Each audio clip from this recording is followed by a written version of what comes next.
Hello guys, मैं आपका मेरे यूट्यूब चैनल सर जोरो एनिमे पर स्वागत करता हूँ। आज मैं जो मैनवा आपके लिए लाया हूँ वो काफी मजेदार और रहस्यमयी है। मुझे उम्मीद है कि आपको भी यह पसंद आएगा। तो चलिए बिना देरी के वीडियो को शुरू करते हैं। चैप्टर के शुरू में दिखाया जाता है कि कुछ सैनिक किसी लड़की को ढूंढ रहे हैं। काफी देर ढूंढने के बाद वो लड़की उन्हें एक पहाड़ी के नीचे जंगल में मिल जाती है।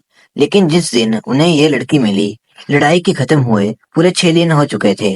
इस लड़की का नाम रोजलिन है और ये बुरी हालत में थी। और यही हमारे इस मैनवा की मेन कैरेक्टर है। अगले दिन दिखाया जाता है कि लड़की का भाई, जिसका नाम फेलिक्स होता है, जो कि रेड विलो बैरो घर में मास्टर होता है, उसे ढूंढ रहा है। कैलिक्स बोलता है, मुझे ड्राई थॉर्नबुश का शुक्रिया अदा करना चाहिए क्योंकि उसने मेरी बहन के उपचार में मदद की। एक तोहफा तैयार करो, मैं संदेश लिखता हूँ। साथ में मेरी बहन के कमरे में एक नौकरानी को रखा जाए और प्रवेश को सीमित करें। और हाँ, ध्यान रखना कोई अजीब अफवाहें रेड व्हील बैरो के देश में ना जाएं। नौकर बोलता है, जैसी आपकी इच्छा मास्टर। कैलिक्स बोलता है, क्या मेरी बहन ने अभी तक कुछ खाया? नौकरानी बोलती है, दोपहर के भोजन के समय उन्होंने खाना खा लिया था। हमें लगा कि वो इतना ज्यादा खाना नहीं खा पाएंगी क्योंकि उन्होंने पहले से ही 3 प्लेटों का भोजन साफ कर दिया था। हमने सोचा वो रात के भोजन के लिए ठीक रहेंगी। कैलिक्स बोलता है, कृपया मेरा रात का भोजन उसके कमरे में लाएं, मैं उनके साथ ही खाना खाऊंगा। नौकरानी बोलती है, जी मास्टर, मैं बना दूंगी। फिर नौकरानियां चली जाती हैं और कैलिक्स सोचता है, इसके बारे में सोचा जाए तो मैं उसे यह बोलना भूल गया हूँ कि मुझे उसे वापस देखकर खुशी हुई। शुक्र है वो सही सलामत वापस आ गई।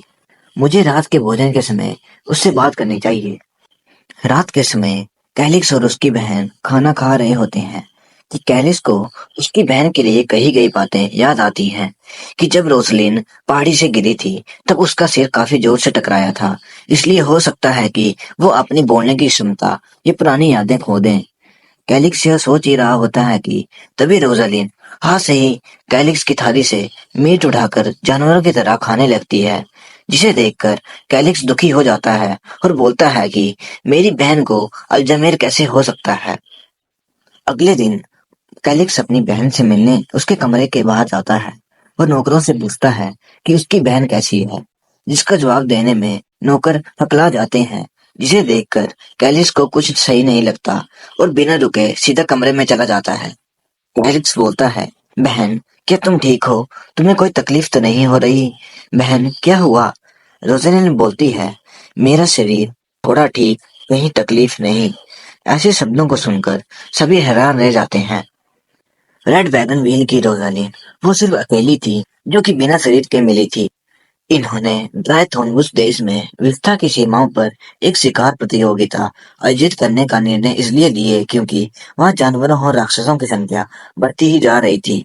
शाही परिवार चाहता था कि सभी नागरिक शांत रहें और जाने की नया साम्राज्य अच्छी स्थिति में है। अनगिनत राजघरानों, रईसों और शूरवीरों ने शिकार प्रतियोगिता में भाग लेने का फैसला किया। दूसरे राजकुमार के अधिकार क्षेत्र के अंतर्गत व्हाइट नाइट के ऑर्डर, डी फॉरेस्ट ऑर्डर, जो पांचवें राजकुमार और द्वितीय शाही शूरवीर के ऑर्डर की रक्षा करता है, और चौथे शाही शूरवीर ऑर्डर, स्प्रे और ड्राई थॉर्नबुश ऑर्डर। यह युद्ध की याद दिलाने वाला जन्म समूह था और शिकार प्रतियोगिता के 5वें दिन एक घटना हुई। इलाबिनिया का साम्राज्य और उसके महान पड़ोसी राज्य बाल्टा बाल्टा को अपना जहाज बनाकर एक हथियारे दस्ते ने साम्राज्य की एकत्रित शक्तियों पर घात लगाकर हमला कर दिया।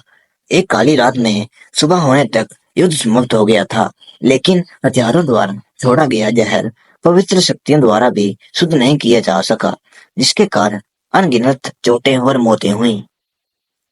शिकार प्रतियोगिता अब जारी नहीं रह सकी, इसलिए लोग वापिस लौट आए। हर आदेश से कुछ चुनिंदा सदस्य काम निपटाने के लिए रुके थे। इसमें व्हाइट नाइट कैवेलरी ऑर्डर भी शामिल था, जिसने अपने उप कप्तान और कई लोगों को खो दिया था। घायल मृत और वे जो दूसरों को बचाने के लिए चले गए, जल्द ही उन्हें ये एहसास हुआ कि व्हाइट नाइट ऑर्डर में नामों की सूची से उनके लेफ्टिनेंट गायब थे और उनका कहीं पता नहीं चल रहा था। रोजालिन रेड व्हील बैरो के काउंट की सबसे बड़ी बेटी और एक कुशल सूरवीर थी, जो महिला होते हुए भी सूरवीरों के क्रम में शामिल होने के लिए काफी प्रतिभाशाली थी। उसकी शक्तियां कमजोर थी, लेकिन क्योंकि वो हमेशा कड़ी मेहनत करती थी, इसलिए व्हाइट नाइट कैवेलरी ऑर्डर के दिवंगत उप कप्तान ने उसका समर्थन किया। कैलिक्स दुखी हो जाता है कि उसकी बहन उसके बारे में भूल गई है। नौकर बोलता है, माफ कीजिएगा, लेकिन माय लेडी यह भी भूल चुकी हैं कि वे खुद कौन हैं। हालांकि जब उन्होंने अपने कमरे में पारिवारिक शिका देखी तो उन्होंने तुरंत बता दिया कि यह रेड व्हीलबैरो है। ऐसा लगता है जैसे कि वो थोड़े देर के लिए ही अपनी याददाश्त भूली हैं, लेकिन उनकी याददाश्त का वापिस आने की संभावना बहुत अधिक है। माय लेडी अभी काफी कमजोर हैं। हम अभी पूरी तरह से इसकी गारंटी नहीं दे सकते। फेलिक्स बोलता है, सभी ठीक ही कहते हैं कि हमारा शारीरिक और मानसिक व्यवस्था एक दूसरे से पूरी जुड़ी हुई है। फिर अगले दिन कैलिक्स खाने के समय नौकरानी से पूछता है कि क्या इसका मीट खाना सही रहेगा? क्या तुम श्योर हो कि यह उसके लिए बुरा नहीं होगा? इस पर नौकरानी बोलती है, जब वह बेहोश थी तब हमने यह निर्णय लिया था कि इन्हें सूप और पेट के लिए कोमल भोजन खिलाएं। हमारे सूप में मीट था, इसलिए हमें यकीन है कि वह इसे पचाने में सक्षम होगी। कैल बोलता है, यह ऐसा है।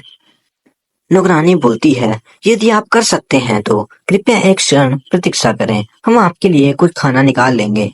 कैल बोलता है, ठीक है। फिर रोज़लिन को देखकर कैल सोचता है, तो क्या यह हमेशा से इस तरह मीट का आनंद लेती थी? कैलिक्स बोलता है, प्लीज धीरे खाओ, नहीं तो तुम्हारा पेट खराब हो जाएगा। रोज़लिन कैल की बात सुनकर अपने हाथ की ओर देखती है, जिसे देखकर वो उसे चाटने लगती है कि तभी एलिक्स उसका हाथ पकड़कर उसे रोक देता है और कहता है, प्लीज अभी नहीं, मुझे नहीं लगता मैं अभी इसके लिए तैयार हूँ। फिर कैलिक्स रोज़लिन से बोलता है कि मैं आपका भाई कैलिक्स हूँ और मैं आपसे 2 साल छोटा हूँ। मैं आपसे ज्यादा नहीं मिल पाता था क्योंकि आप कैवेलरी ऑर्डर में काफी बिजी होती थी। आप इंपीरियल कैवेलरी ऑर्डर की एक सदस्य हो। सही तरीके से कहा जाए तो आप द्वितीय महामहिम के सीधे नियंत्रण के कैवेलरी ऑर्डर में हो। कैलिक्स रोजलिन की तरफ देखता है और बोलता है, क्या यह सुन भी रही है? फिर कैलिक्स रोजलिन को बताता है कि पिताजी यानी रेड व्हीलबैरो के काउंट को सीमाओं की सुरक्षा के लिए एक प्लेटून का नेतृत्व करने का मिशन सौंपा गया था। हालांकि काम अधूरा होने के कारण वह नहीं आ सके। वह आपके बारे में बहुत चिंतित है। मुझे नहीं पता कि यह आपकी वजह से है, लेकिन वो पहले से भी ज्यादा डरावने दिखते हैं। भूमि के सभी युवा किसान उनके चेहरे को देखकर ही रो पड़ते हैं।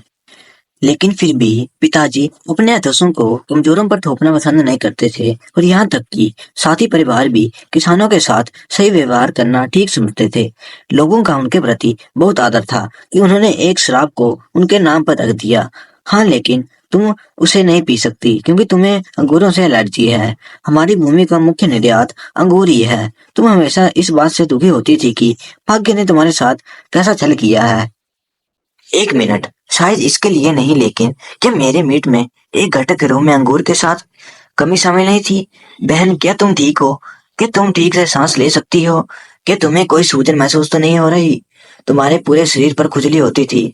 फिर कैलिक्स रोजलिन को मुंह खोलने के लिए बोलता है और थोड़ी देर देखने के बाद कहता है कि लगता है तुम्हारे साथ कुछ गलत नहीं हुआ है, लेकिन फिर भी हमें ध्यान रखना चाहिए कि कहीं कुछ हो ना जाए।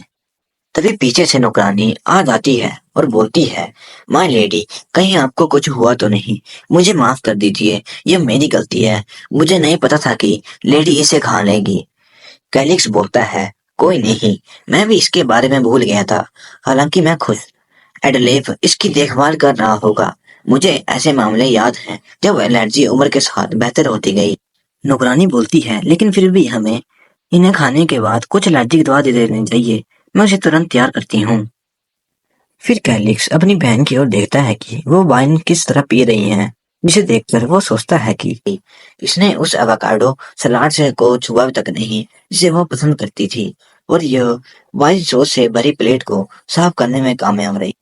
फिर कैल को अपनी बहन के द्वारा कही गई बातें याद आती हैं कि आंख का फड़कना या घूमना और पसीने की बूंद या उनके होठों का चाटना। भले ही वे इसे छिपाने की कोशिश करें, फिर भी वे बहुत सारी जानकारी प्रकट करेंगे, चाहे वे कितनी भी कोशिश करें। वे आपको गई जानकारी से अधिक जानकारी प्रकट करेंगे। फिर हमें दिखाया जाता है कि नौकरानियां आपस में बात कर रही होती हैं। ऐसा लगता है लेडी आखिरकार कांटे और चम्मच में खा रही हैं। जवान मास्टर के बताने के बाद वो उनका इस्तेमाल कर पा रही है। वो पहले काफी ज्यादा बुद्धिमान थी, लेकिन कम बुद्धिमानी का फर्क नहीं पड़ता। तभी रोजालीन नंगे पैरों उनके सामने से गुजरती है, जिसे देखकर एक नौकरानी बोलती है, ऐसा कहा जाता है कि नंगे पैरों चलना अच्छा होता है। मैं जानती थी कि वो अभी तभी चालाक है।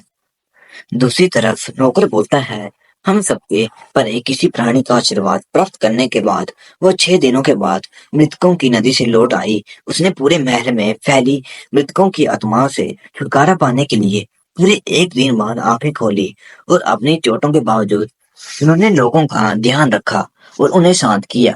खुद की देखभाल करने के लिए समय नहीं होने के कारण उसने अपने बाल बिखरे रखे और नंगे पैरों को चलना शुरू कर दिया। ऐसी अफवाहें पूरे देश में चल रही हैं। कैलिक्स बोलता है, अच्छा ऐसा है।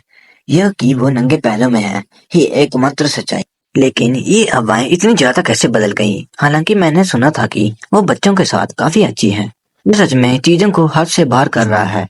चलो, क्योंकि इन अफवाहों से कोई क्षति नहीं पहुंच रही है, अब बस उस पर ध्यान रखते हैं। नौकर बोलता है, मुझे यकीन है कि उनके अब तक के कार्यों से उन्हें यह लाभ मिले हैं। मैं निश्चित रूप से उन पर नजर रखूंगा। ओह, और अकाउंटेंट्स ने आपके साथ दोपहर का भोजन करने का अनुरोध किया है। उन्होंने लेडी के लिए भी अनुरोध किया है। कैलिक्स बोलता है, ठीक है, मैं अपनी बहन को खुद अपने साथ लाऊंगा। फिर कैलिक्स सीढ़ी से उतरते हुए देखता है कि रोजलिन खिड़की पर बैठी हुई है। इस दृश्य में रोजलिन काफी सुंदर लग रही थी। तभी कैलिक्स देखता है कि कुछ नौकरानियां बातें कर रही होती हैं, जो कि हैं, मुख्य नौकरानी ने हमें सारी चादरों को बदलने के लिए कहा है। हाँ, वैसे भी हमारे पास पिछले हफ्ते समय नहीं था, क्योंकि लेडी गुम हो गई थी। अगर हम यह साथ में करेंगे तो ज्यादा देर नहीं लगेगी। फिर काम के बाद शहर में जाएंगे। हाँ, मैंने सुना था कि विवियान कुछ कपड़े खरीदना चाहती है, हम उसे भी पूछ लेंगे। तभी रोजलिना भी बोलती है, चलो साथ में चलते हैं। ये देखकर कैल चौंक जाता है और सोचता है, क्या तुम अभी भी यह बोल सकती हो मेरी बहन? फिर कैलिक्स अपनी बहन की कही गई बातें याद करता है कि कैल, सबसे छोटी चीज, भले ही वो महत्वहीन लगे, फिर भी तुम्हें कड़ी नजर रखनी चाहिए और इसे चुकने से रोकना चाहिए। यह तुम पर निर्भर है कि तुम उन लोगों से सत्य ग्रहण कर रहे हो जो शब्दों से गिरे हुए हैं। मुझे पता है कि तुम यह कर सकते हो। फिर कैलिक सोचता है कि क्योंकि रेड बैरो में लोगों की गहरी आंखें होती है, वो बाहर से वैसी ही दिख रही हो, लेकिन अगर अंदर का इंसान पूरी तरह से बदल गया है तो क्या मैं सच में इसे अपनी बड़ी बहन कह सकता हूँ? कैलिक्स फिर बोलता है, अच्छा सुनो, माँ वापिस आ गई हैं, चलो साथ में खाना खाते हैं। खाने का नाम सुनकर रोजालिन एकदम से उठती है और कैलिक्स का हाथ पकड़कर बोलती है, कैलिक्स चलो साथ में चलते हैं। जिसे देखकर कैलिक्स सोचता है, इसने सच में कहा चलो साथ में चलते हैं। जो भी इसे सिखाया जाता है यह उसका तुरंत इस्तेमाल करती है। कमरे से बाहर निकलकर कैलिक्स नौकरानी से बोलता है, मैं लिविंग रूम में इंतजार कर रहा हूँ, इसलिए जब बड़ी बहन तैयार हो जाए तो कृपया उसे वहां ले आए। नौकरानी बोलती है, जी श्रीमान, समझ गई। एक लड़का बोलता है, क्या यह ठीक रहेगा? कैरिक्स बोलता है, तुम्हारा क्या मतलब है?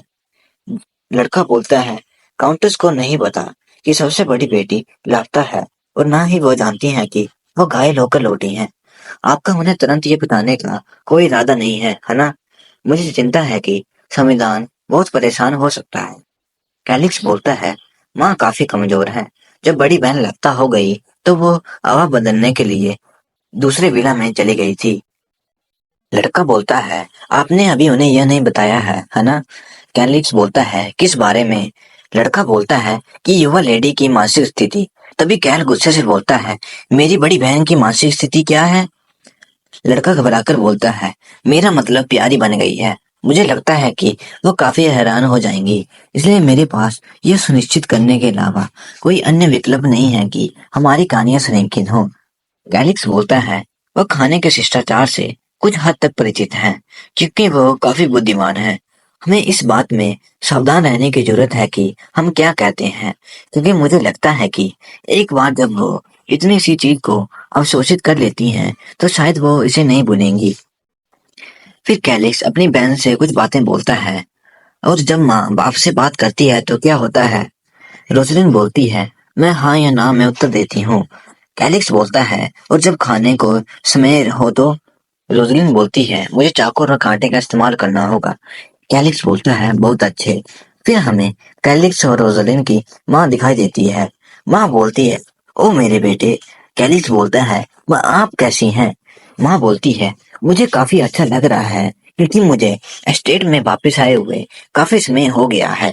तुम्हें आखिरी बार देखे हुए भी काफी महीने हो गए हैं। अरे बाप रे, हे भगवान, हमारे रोज, तुम्हारा रंग तो बहुत खराब है। मैंने सुना था कि तुम गायब हो गई थी। क्या तुम ठीक हो? रोजलिन बोलती है, हाँ। माँ बोलती है, तुम्हारा चेहरा इतना पतला हो गया है कि मैं परेशान हो रही हूँ। इसलिए मैंने तुम्हें तुरंत ऑर्डर छोड़ने को कहा है। रोजलिन जवाब देती है, नहीं। कैल सोचता है, माँ से मिलते ही इसने दोनों उत्तर दे दिए। फिर कैल बोलता है, माँ आप इतनी लंबी यात्रा के बाद बड़ी मुश्किल सुरक्षित पहुंच पाई हो। आप थक गए होंगे, इसलिए कृपया पहले बैठ जाइए। माँ बोलती है, हाँ ठीक है, मैं एक बीमार बच्चे को परेशान कर रही हूँ, चलो बैठते हैं। रोजलिन भी बोलती है, हाँ। कैलिक सोचता है, लेकिन इसके जवाबों का समय सही है। इसे पढ़ाना सफल रहा। अगर हम इसी तरह चलते रहे तो क्या ही हम दोपहर का भोजन सुरक्षित रूप से समाप्त कर पाएंगे? तभी रोजलिन के हाथ से ब्रेड नीचे गिर जाता है, और रोजलिन बिना देरी किए ब्रेड को नीचे से ही उठाती है और उसे खा जाती है। यह देखकर कैलिक्स और माँ दंग रह जाते हैं, और कैलिक्स सोचता है कि हम पकड़े गए। चलो, पर यह होना ही था। उसकी भोजन शिष्टाचार कक्षाओं के दौरान इस बारे में कुछ नहीं था कि क्या करना है जब खाना फर्श पर गिर जाए, क्योंकि हमने कभी भी इस दिशा के बारे में नहीं सोचा था। तभी माँ रोने लग पड़ती है और कहती है, हमारी दैनी रोज, हालांकि यह एक सुंदरी नहीं है, लेकिन मुझे तसल्ली थी कि क्योंकि एक बुद्धिमान बच्ची थी, लेकिन अब इसका चेहरा और दिमाग दोनों ही। तभी कैलिक्स बोलता है, नहीं माँ, यह उस हद तक नहीं है। माँ बोलती है, क्या तुम्हारे पिताजी को यह पता है? कैलिक्स बोलता है, वो जानते हैं कि इसके सिर पर कुछ चोट लगी है। माँ बोलती है, हमारी रोज थोड़ी कम समझदार है। रोजलिन बोलती है, नहीं। कैलिक्स सोचता है, ऐसा लगता है जैसे हर कोई इस बात से बच रहा है कि यह अजीब हो गई है। माँ बोलती है, हे भगवान, मुझे आराम करना चाहिए, मेरे सिर में दर्द होने लगा है। कैलिक्स बोलता है, मैं आपका साथ दूंगा माँ। फिर थोड़ी देर बाद लड़का बोलता है, आप क्या समझते हैं यह क्या है? कैलिक्स बोलता है, वो जानकारी जिस पर मैंने तुम्हें गौर करने के लिए कहा था। लड़का बोलता है, ये मेरा खून पसीना और आंसू है। कैलिक्स बोलता है, ये उसके लिए काफी साफ है।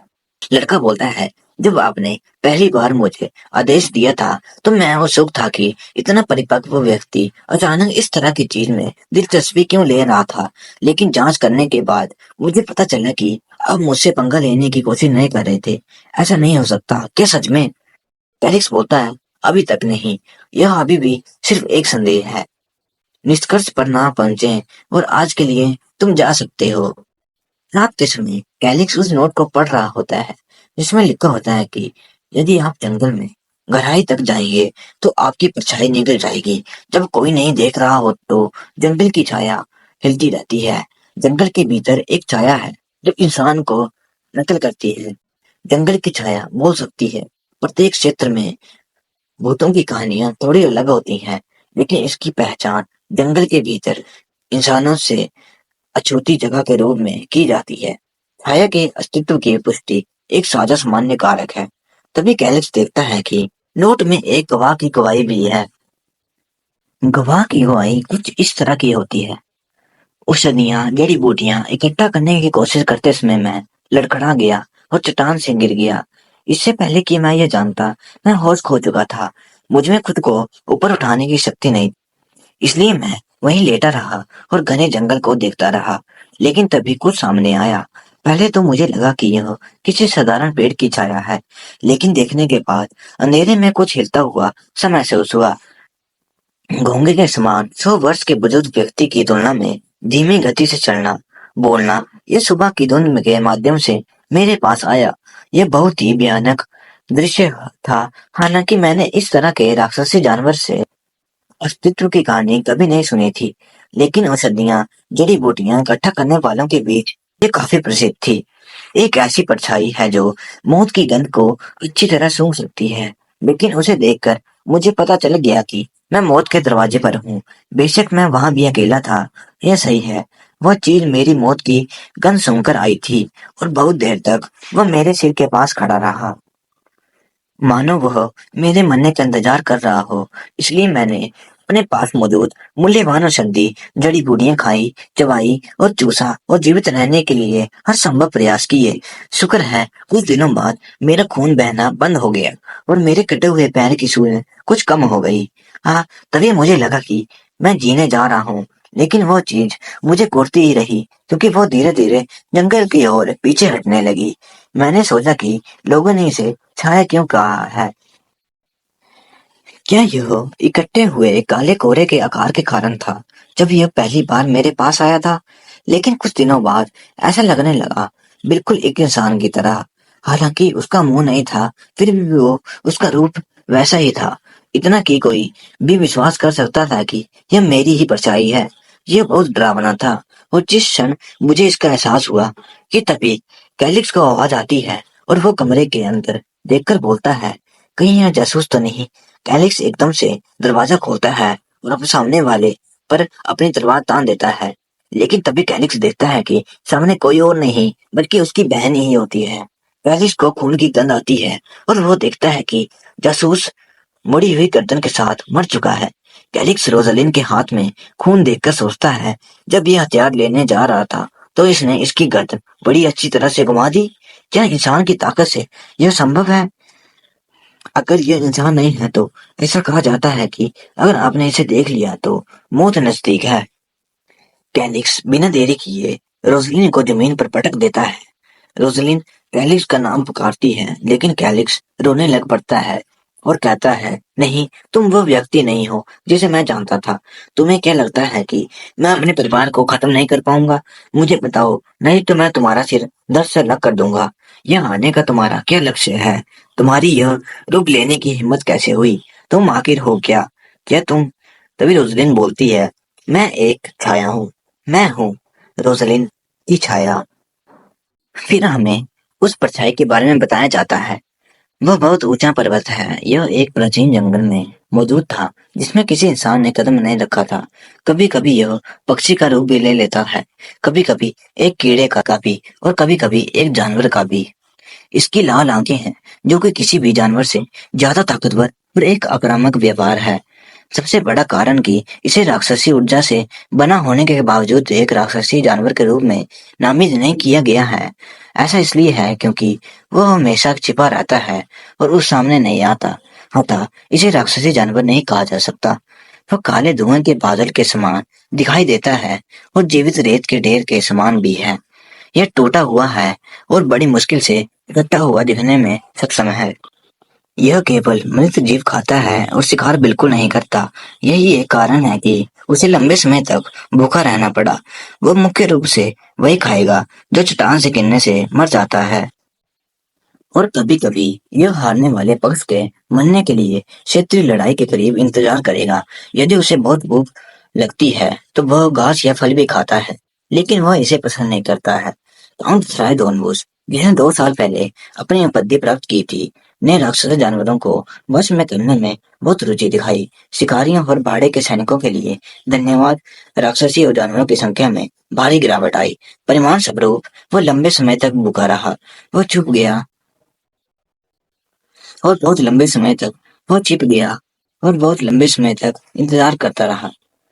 कई घंटों से लेकर कई सालों तक वो खुद को छिपाए रखने में बहुत अच्छा था। और अपने लंबे इंतजार के अंत में उसे जो मिला वो था चट्टान से गिरा एक इंसान।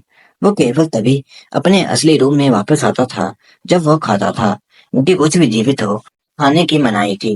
वो कहीं पास ही इंतजार कर रहा था। वो इंसान जल्दी मर जाएगा। उसने ऐसी अनगिनत स्थितियां देखी थी, क्योंकि यह इतनी दयालु नहीं है कि चट्टान से गिरे मनुष्य को शीघ्र मृत्यु दे सके। मनुष्यों को काले धुएं से डर लगता था जो उनके करीब आ गया था, क्योंकि वे मरने वाले थे। हालांकि यह पहली बार था जब मैंने किसी ऐसे इंसान को देखा जिसकी आंखें ऐसी थी, सुंदर, पारदर्शी और अश्लील संगमरमरी आंखें। ठीक वैसे ही जैसे उसने उसे देखा, उसने भी अपनी नजरें हटाए बिना उसको देखा और उसका अवलोकन किया। रोजलिन बोलती है, मेरी सहायता करो, मुझे परवाह नहीं तुम कौन हो, अगर तुम राक्षस हो तो भी मुझे फर्क नहीं पड़ता। वह बोलता है, आप बहुत सारा खून बचा नहीं सकते, मैं नहीं कर सकता। रोजलिन बोलती है, तुम्हारे लिए मुझे खाना ठीक है, बदले में कृपया मेरी एक इच्छा पूरी करो। कोई बेताबी से फरमाइश करते हुए मुस्कुरा रहा है। उसने ऐसा पहले कभी नहीं देखा था। वो परछाई बोलती है, आपका क्या मतलब है, मैं जानना चाहता हूँ। फिर रोजलिन वह से कुछ कहती है जिसे वर्जना का अनुबंधन बन जाता है। अगले दिन सुबह के समय कैलिक्स अपनी बहन की ओर देखता है और सोचता है, वे काफी समय से मेरी बहन का अनुसरण कर रहे हैं, क्या अभी उनमें से किसी पर भी शक नहीं किया जा रहा? नौकरानी बोलती है, मिस यह देखो, फूल बहुत खूबसूरती से खिले हैं। रोजलिन बोलती है, तुम अधिक सुंदर हो, तुम बहुत सुंदर हो इलिया। कैलिक्स सोचता है, मेरी बहन दिल चुराने वाली है। नहीं, वो रोजलिन नहीं है। फिर कैलिक्स पिछले समय के बारे में याद करता है। रोजलिन बोलती है, मैं यहाँ किसी चीज की सुरक्षा के लिए हूँ। कैलिक्स बोलता है, सुरक्षा? यह क्या है? रोजलिन बोलती है, मैं उस व्यक्ति की सुरक्षा के लिए यहाँ हूँ। कैलिक्स बोलता है, वो कौन है? रोजलिन बोलती है, वाइल्ड नाइट का शब्द। कैलिक्स बोलता है, वो नाम अब हर्ष में प्रकट होना था। वो नाम जो मेरी बहन हमारे पिता के विरोध के बावजूद बिताना चाहती थी। रात की हवा ठंडी है, कृपया अपने कमरे में लौटते समय अपना ख्याल रखें। बहन, तब से 2 सप्ताह हो गए हैं। रोजलिन अब कांटे और चाकू का सही ढंग से उपयोग करने में सक्षम है और अब कोई फर्श पर गिरा खाना खाने के लिए नहीं उठाती। वो भाषाएं सीखने में भी बहुत तेज है। ऐसा लगता है मानो उसे वे बातें याद आ रही हैं जिन्हें वो बहुत समय से भूल गई थी। तभी रोजलिन कैलिक्स की तरफ देखकर हाथ हिलाती है और बाय करके नौकरानियों के पास चली जाती है। लड़का पीछे से बोलता है, युवा मास्टर, क्या आप ठीक हैं? कैलिक्स बोलता है, बिल्कुल, हमेशा से ठीक हूँ। एक दयालु छोटा, यदि मेरी बहन सचमुच यही चाहती है तो मैं उसकी इच्छा का पालन करूँ। अगले दिन सुबह के समय नौकर चीखकर बोलता है, युवा मास्टर, यूज थोन गॉड के सर रेमंड यहाँ है और कहते हैं कि वह युवा मिस से मिलना चाहते हैं। कैलिक्स बोलता है, क्या? मैंने इस बारे में नहीं सोचा। उनकी यादें खोने की खबर अभी तक सार्वजनिक रूप से घोषित नहीं की गई है। क्या वह उसे नाइट ऑर्डर पर वापस लेने के लिए यहाँ है? नौकर बोलता है, कृपया पहले स्वागत कक्ष में जाएं। नौकरानी बोलती है, युवा मास्टर, सर रेमंड ने युवा मिस को देखने की जिद की और ऊपर चले गए। एलेक्स बोलता है, तुम लोगों ने उसे रोका क्यों नहीं? नौकरानी बोलती है, वो बस यह कहकर गए थे कि किसी मित्र से मिलने के लिए उन्हें अनुमति लेने की कोई आवश्यकता नहीं है। कैलिक्स हैरान रह जाता है और देखता है कि रोजलिन ने जोर से अपना पैर सर रेमंड के हाथ के ऊपर दबाया हुआ है और कह रही है कि मुझे छूने की तुम्हारी हिम्मत कैसे हुई? क्या तुम्हारी मरने की चाह है? कैलिक्स बोलता है, तुम्हारा छूने से क्या मतलब है? सर, यहाँ क्या हो रहा है? Sir Raymond, sir. ये तभी सर रेमंड बेहोश हो जाता है। कुछ समय बाद कैलिक्स बोलता है, सर रेमंड के सीने पर एक बड़ी चोट है। बहन, यहाँ हो क्या रहा है? रोजलिन बोलती है, वो सचमुच बहुत बुरा है। कैलिक्स बोलता है, आप अन्य लोगों को इस तरह नहीं बोल सकते, क्या हुआ? नौकरानी बोलती है, ऐसा लग रहा था कि सर रेमंड लेडी को देखकर इतना खुश हुए कि उन्होंने इन्हें गले लगा लिया और उन्होंने इन्हें छूने जैसा कुछ भी गलत नहीं किया, लेकिन हमें माफ करें। हम इनके लिए इतना चिंतित है कि युवा लेडी, मुझे यकीन है कि आपको तैयार होने के लिए छूने से आपको कोई परेशानी नहीं होगी। हालांकि यदि कोई व्यक्ति जिसे आप नहीं जानते आपको छूने की कोशिश करता है, तुरंत हमें बताना सुनिश्चित करें। वो व्यक्ति सचमुच बहुत बुरा व्यक्ति है, ठीक है? हम सुनिश्चित करेंगे कि वे इसके लिए भुगतान करें। रोजलिन बोलती है, कैलिक्स के बारे में क्या? नौकरानी बोलती है, वो मास्टर कैलिक्स ठीक है, लेकिन अगर जिसे आपने पहले कभी नहीं देखा ऐसा करता है, बस उसे मार डालें। हाँ, पर मुझे यकीन है कि युवा मास्टर कैलिक्स बाकियों का ख्याल रख लेंगे। नौकरानी बोलती है कि मुझे माफ करें, हमने इस बात पर ध्यान नहीं दिया कि इन्हें किसी की भी कोई याद नहीं होगी। थोड़ी देर बाद रोजलिन बोलती है, मैं दूसरे लोगों को नहीं पीटूंगी। कैलिक्स बोलता है, इसे दोबारा दोहराएं। रोजलिन फिर से बोलती है, मैं दूसरे लोगों को नहीं पीटूंगी। कैलिक्स बोलता है, आपने बहुत अच्छा किया। जिस व्यक्ति को आपने पीटा है वो जाइंट हॉर्न गोड परिवार का उत्तराधिकारी सर रेमंड है। तुम दोनों के बीच वाइड नाइट में शत्रुता थी और फिर भी तुम मित्र थे। रोजलिन बोलती है, मैं इसे नहीं मार सकती। कैलिक्स बोलता है, कृपया ऐसा ना करें। रोजलिन बोलती है, ठीक है, समझ गई। कैलिक्स बोलता है, यदि कोई आपके पास हथियार लेकर या खून की प्यास लेकर आए तो आप आगे बढ़कर उनकी पिटाई कर सकते हैं। हालांकि कृपया दूसरों के साथ ऐसा करने से बचें, नहीं तो आप एक बहुत ही डरावनी जगह पर जा सकते हैं। उस जगह पर एक बहुत ही डरावना दिखने वाला आदमी भी है। तभी पीछे से आवाज आती है, युवा लेडी, युवा मास्टर, सर रेमंड जाग रहे हैं। सर रेमंड जाग जाता है, जिसे रोसलिन माफी मांगती है। रेमंड बोलता है, रोसलिन, रेड व्हीलबैरो की रोसलिन एस्थर। रोसलिन बोलती है, हाँ सही कहा। रेमंड बोलता है, तुमने मुझे ऐसा बनाया रोसलिन। रोसलिन बोलती है, हाँ माफ कर देना। रेमंड बोलता है, ठीक है, एक छोटी सी माफी, यह अच्छा है, लेकिन यह मुद्दा नहीं है। कि तभी रोसलिन साइड में पड़े बिस्कुट को उठाती है और खाने लगती है। रेमंड बोलता है, सर कैलिक्स, मुझे नहीं लगता कि वो पहले जैसी है। कैलिक्स बोलता है, हाँ, इनकी हालत के बारे में, यह इसमें अपने आप में नहीं है। रेमंड बोलता है, वैसे तुम्हें दूसरों को मारने की अनुमति नहीं है रोसलिन। रोसलिन बोलती है, ठीक है। तभी रेमंड जोर से रोसलिन को गले लगा लेता है और कहता है, भगवान का शुक्र है कि तुम जीवित हो। कुछ समय बाद रेमंड बोलता है, जैसे कि उम्मीद थी, ये ब्लैक मून वाइट्स हैं। रोसलिन बोलती है, ब्लैक मून? रेमंड बोलता है, ओह, आपने शायद इस बारे में सारी यादें खो दी होंगी। द ब्लैक मून, यह हमारी भूमि के बाहर, लेकिन लाविनिया के पवित्र साम्राज्य और बाल्टा राज्य के भीतर एक राक्षसी पंथ है, जिनके साथ हमारे हमेशा से बुरे संबंध रहे हैं। पवित्र शक्तियों के विपरीत राक्षसी शक्तियां भी हैं जो इसका विरोध करती हैं। उन पंथियों का मानना है कि अंधकार और अराजकता के भगवान ग्रीन टिडानियन सच्चे भगवान है और यह कि प्रकाश और व्यवस्था का ईश्वर इद्दलबीम झूठा ईश्वर है। दूसरे राजकुमार के पास हमेशा से ही बहुत अधिक मात्रा से पवित्र शक्तियां नहीं हैं, जिसके कारण उसने ब्लैक मून का बहुत ध्यान आकर्षित किया। उन्होंने स्वयं की रक्षा के लिए व्हाइट नाइट की रचना करने का निर्णय लिया। यही हमारा लक्ष्य है, व्हाइट नाइट कावलरी ऑर्डर की डेम रोजलिन, क्या यह सुन भी रही है? हाल ही में शिकार प्रतियोगिता दुर्घटना के दौरान व्हाइट नाइट के कई सदस्य मारे गए। इसके अलावा उप प्रमुख भी उनमें से एक थे। अपने उप प्रमुख के साथ बहुत काम किया था। क्या आपको कुछ याद है? रोजलिन बोलती है, नहीं। रेमंड बोलता है, यह रात की बात है, नहीं तो आप दुखी होते। वैसे भी नए उप प्रमुख के रूप में पूर्व लेफ्टिनेंट उप प्रमुख सर नाथक को नियुक्त किया गया है और मुझे डिप्टी चीफ का नया लेफ्टिनेंट नियुक्त किया गया है। रोजलिन बोलती है, क्या यह अच्छी बात है? रेमंड बोलता है, खैर नहीं, यह पनौती हो सकती है, क्योंकि मुझे वो सारे छोटे मोटे काम करने होंगे जिनकी जिम्मेदारी उप प्रमुख की है। मैं कल्पना भी नहीं कर सकता कि यह कैसा होगा। अरे हाँ, और तुम्हें हाल ही में एक एडवांस नाइट के रूप में पदोन्नत किया गया है।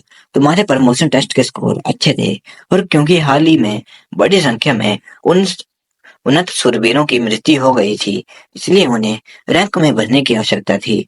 अंततः आप स्वयं दूसरे राजकुमार की रक्षा करने वाले स्क्वाड में हैं। कैन सोचता है, चीजें बिल्कुल वैसे ही चल रही हैं जैसे कहा गया था। हम व्हाइट नाइट के नेता उसकी रक्षा के लिए यहाँ हैं। हालांकि उस नाइट कमांडर के लिए मेरी बहन को एक एडवांस नाइट के रूप में पदोन्नत करना, यहाँ तक कि वो जानता है कि हम प्रथम राजकुमार के सीधे नियंत्रण में हैं। इसके अलावा मेरी बहन पहले भी एक असाइनमेंट पूरा करने में विफल रही थी। क्या इसका मतलब यह है कि आंतरिक रूप से हालात इतने खराब हैं कि यह फिर भी पदोन्नत होने में कामयाब रहे? रेमंड बोलता है, ये वही है सर कैलिक्स। कैलिक्स बोलता है, नहीं रुको सर रेमंड, मुझे नहीं लगता कि यह मुद्दा है। रेमंड बोलता है, मुद्दा क्या?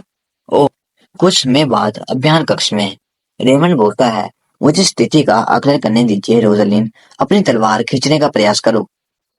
रोजलिन तलवार खींचती है और आसमान की तरफ सीधा उठा देती है। रेमंड बोलता है, यह प्यारा है, लेकिन रोजलिन इस तरह अपनी तलवार कभी नहीं खींचेगी। रोजलिन बोलती है, क्या यह भी मेरी है? रेमंड बोलता है, अरे नहीं, यह मेरी तलवार है, इसे संभालना आपके लिए बहुत भारी है। कि तभी रोजलिन एक हाथ से ही तलवार उठा देती है, जिसे देखकर कैलिक्स बोलता है, बहन, मेरी बहन अपनी रिकवरी के दौरान अपनी ताकत बनाने पर ध्यान केंद्रित कर रही है, क्योंकि मैं उनकी तलवार चलाने के लेकर चिंतित था, इसलिए मैंने यह सुनिश्चित किया कि वे व्यायाम की मात्रा को दुगना नहीं, मेरा मतलब 3 गुना कर दें। रोजलिन बोलती है, मैंने ऐसा किया? कैलिक्स बोलता है, हाँ तुमने वो किया मेरी बहन। रेमंड बोलता है, ये प्रभावशाली था। तुम्हारी ताकत हमेशा तुम्हारी कमजोरी थी। मुझे खुशी है कि तुम इसमें सुधार करने में सफल रही। मुझे आश्चर्य हो रहा था कि मेरी छाती पर इतनी बड़ी चोट कैसे लगी। मेरे दादाजी, जिनका वर्षों पहले निधन हो गया था, मुझे बुला रहे थे। रोसलिन इस पर बोलती है, तुम उनके साथ क्यों नहीं चले गए? रेवन बोलता है, नहीं, अगर मैंने ऐसा किया तो बहुत बुरा होगा। वैसे भी तुम्हारी वर्तमान स्थिति में तुम तलवार भी नहीं चला सकती। रैंक में वापस आने के बाद तुम क्या करोगी? रोजलिन बोलती है, लेकिन फिर भी। रेमंड बोलता है, फिर भी क्या? रोजलिन बोलती है, मुझे व्हाइट नाइट के लीडर की सुरक्षा के लिए जाना है। रेमंड बोलता है, भले ही तुमने अपनी यादें खो दी हो, तुम्हें अभी भी सबसे महत्वपूर्ण तथ्य याद है। ठीक है, यहाँ से बाहर तक मेरी हर हरकत पर ध्यानपूर्वक नजर रखना रोजलिन, और उन्हें याद रखना, यदि तुम व्हाइट नाइट के लीडर की रक्षा करना चाहती हो। रात के समय कैलिक्स बोलता है, कृपया कम से कम रात के खाने के लिए रुके सर रेमंड। रेमंड बोलता है, प्रस्ताव के लिए धन्यवाद, लेकिन मुझे जल्द ही अपने काम पर वापस लौटना है। उफ, मेरा शेड्यूल काफी व्यस्त है। कैलिक्स बोलता है, आप थके हुए लग रहे हैं। रेमंड बोलता है, जब से मैं रोजलिन से दोबारा मिला हूँ, तब से बहुत सी चीजें घटित हुई हैं। रेमंड शाम की बातें याद करता है कि किस तरह रोजलिन को सब कुछ बताने के बाद भी रोजलिन बार बार सीखने के लिए बोल रही थी, और यह बार बार करके रेमंड की हालत बहुत बुरी हो गई थी। रेमंड बोलता है, 2 सप्ताह में अभिषेक होने वाला है। तब तक क्या कृपया किसी तरह उसके बोलने के तरीके को सुधारने के प्रयास कर सकते हैं? जो लोग शूरवीर माने जाते हैं, उन्हें द्वितीय राजकुमार स्वयं नियुक्त करेंगे। उस समय वो घोषणा करेंगे कि रेड व्हील बैरो की रोजलिन को अब एक एडवांस नाइट के रूप में घोषित किया जाएगा। और अगर रोजलिन ने सीधा हाँ ठीक है बोल दिया, तो क्या हमें ऐसी घटना घटने से नहीं रोकनी चाहिए? मुझे तो इसके बारे में सोच कर के ही रोंगटे खड़े हो जाते हैं। फिर मैं चलता हूँ। कैलिक्स बोलता है, हाँ, आज की हर चीज के लिए धन्यवाद सर। रेमंड बोलता है, कोई नहीं, लेकिन मेरी कड़ी मेहनत का आज से क्या संबंध है? रोजलिन ने तो एक मांसपेशी भी नहीं हिलाई और बस देखती ही रह गई। कैलिक्स बोलता है, यह कोई मुसीबत नहीं होगी। मेरी बहन की स्मरण शक्ति अद्भुत है। रोजलिन तलवार चलाना सीख जाती है और असली रोजलिन के बारे में सोचती है। फिर 2 हफ्तों बाद इलेविनिया के पवित्र साम्राज्य के राजभवन में रोजलिन बोलती है, सर रेमंड, काफी समय हो गया। क्या आपका हालचाल अच्छा है? रेमंड सोचता है, हे भगवान, मैं किसी के विशाल प्रयासों को महसूस कर सकता हूँ। फिर रेमंड बोलता है, अब मेरे साथ साधारण व्यवहार कर सकते हैं। ये आधिकारिक समन्वय से पहले है, लेकिन क्योंकि आपको एडवांस नाइट के पद पर पदोन्नत किया गया है, इसलिए मैंने आपको एक बड़े कमरे में ले जाने की स्वतंत्रता ली है। आप पहले जाकर कपड़े क्यों नहीं बदलते? यह सुनकर रोजलिन उधर ही कपड़े बखोड़ने लग पड़ती है, जिस पर रेमंड जल्दी से बोलता है, अरे अरे रुको, मेरे जाने के बाद बदलना। रोजलिन कपड़े बदलकर बाहर आ जाती है। रेमंड बोलता है, यदि हम आपकी वापसी की घोषणा करने के लिए कप्तान के कार्यालय में जाते हैं, तो शूरवीरों के आदेश पर विचार करने के लिए समन्वय तक कुछ समय बचा होना चाहिए। हाँ, और जब आपको आधिकारिक रूप से नियुक्त कर दिया जाए, तो आप अपने अधिकार क्षेत्र में जूनी नाइट रख सकते हैं, कम से कम 5। आप उन लोगों में से चयन कर सकते हैं जो हमेशा से आपके निर्देशन में काम करना चाहते हैं। आप उन्हें यहाँ वहाँ छोटे मोटे काम या कार्य करने के निर्देश दे सकते हैं, लेकिन उनकी देखभाल करना बहुत अधिक काम है। बस आप जितने चुन सकते हैं चुन लें। क्या आपको समारोह और व्रतों का क्रम याद है? रोजलिन बोलती है, हाँ याद है। रेमंड बोलता है, लेकिन आपने क्या करने का निर्णय लिया है? आपको ये समृद्धि हानि, क्या आप लोगों को बता सकते हैं? रोजलिन कैलिक्स के द्वारा कही बातों को सोचती है। कैलिक्स बोलता है, मैं थोड़ा चिंतित हूँ, क्योंकि दूसरों को सूचित करना आपके लिए नुकसानदेह होगा, लेकिन अगर हम उन्हें सूचित नहीं करेंगे, तो आपका व्यवहार सत्कार्य नहीं माना जाएगा, क्योंकि जो लोग आपको जानते थे, वे आपके बारे में अजीब तरह से सोचेंगे। हम ऐसा नहीं क्यों नहीं करते? डेम रोजलिन की यादें थोड़ी समस्याग्रस्त हैं। जाहिर तौर पर यह स्मृति हानि का मामला है। फिर हमें व्हाइट नाइट कावलरी कोर्टर के कैप्टन स्टेस को दिखाया जाता है। रेमंड बोलता है, इन सब के बावजूद वो प्रतिज्ञाओं को याद करने में सक्षम थी। दूसरे राजकुमार की रक्षा के लिए व्हाइट नाइट शूरवीर ऑर्डर, क्योंकि उसे अपने कर्तव्यों पर वापस लौटना उचित समझा, इसलिए मैंने वापस लौटने के तर्ज के साथ आगे बढ़ाया है। हमारे पास डॉक्टर का नोट भी है, जिसमें कहा गया है कि उनकी यादें जल्दी वापस आ जाएंगी। स्टेस नोट को पढ़ता है और रोजलिन से पूछता है, आप कैसा महसूस कर रही हैं डेम रोजलिन? रोजलिन बोलती है, मैं ठीक हूँ, धन्यवाद। रेमंड सोचता है, भले ही आप कप्तान हो, आप ऐसी स्थिति में घबराए बिना नहीं रह सकते। कैप्टन स्ट्रेस बोलता है, आप अभी के लिए जा सकते हैं। और सर रेमंड, आप आगे की रिपोर्टिंग के लिए यहाँ क्यों नहीं रुकते? रेमंड बोलता है, जी श्रीमान। रोजलिन कमरे के बाहर आ जाती है और देखती है कि सभी उसे शत्रुता पूर्ण दृष्टि से देख रहे हैं। व्हाइट नाइट का बेल्ड्रिक ऑर्डर उसे पसंद नहीं करता, क्योंकि वो रेड व्हील बैरो के परिवार की सबसे बड़ी बेटी है, जिसने पहले राजकुमार की रक्षा करने की शपथ ली है, दूसरे की नहीं। और यही बात उस कप्तान स्ट्रेस पर भी लागू होती है। स्ट्रेस रेमर से बोलता है, डेम रोजलिन के साथ जो हुआ वो दुर्भाग्यपूर्ण है, लेकिन मुझे इससे कोई संदेह नहीं है कि वो अच्छी तरह से अनुकूलन करेंगी, क्योंकि उसके पास महान इच्छा शक्ति है। कृपया उसकी मदद करें। रेमंड बोलता है, हाँ कप्तान, आपको चिंता नहीं करनी पड़ेगी। फिर परछाई सोचती है, ये बहुत बुरा है। रोजलिन काले बालों वाले मानव अब शायद एक अच्छे इंसान रहे होंगे। कुछ समय बाद व्हाइट नाइट कैवलरी क्वार्टर के ऑर्डिनेशन अवतार ने नाइट रोजलिन के बारे में बातें करते हैं कि किस तरह वो स्मृति समारोह के दौरान उपस्थित नहीं थी, लेकिन जैसे ही उसे एक व्हाइट नाइट के रूप में पदोन्नत किए जाने की घोषणा हुई, वो समारोह से एक दिन पहले ही कैसे लौट आई। इसके पास कोई विशेष शक्ति भी नहीं है। शायद उसने अपने प्रभाव का इस्तेमाल किया, क्योंकि वह उस रेड व्हील बैरो परिवार की महिला है। परछाई सोचती है, एक अच्छा इंसान। मैंने सोचा था इसके और भी दोस्त होंगे। फिर उसे रेमंड की कई बातें याद आती हैं। रोजलिन, आपका दरअसल मेरे अलावा कोई और दोस्त नहीं है। मैं आपको यह पहले ही से बता रहा हूँ, ताकि बाद में आपको झटका ना लगे। आप एक अच्छे इंसान हैं, लेकिन यह हर किसी के लिए आपको पसंद करने का कारण नहीं है। यह अजीब और समझने में कठिन है ना?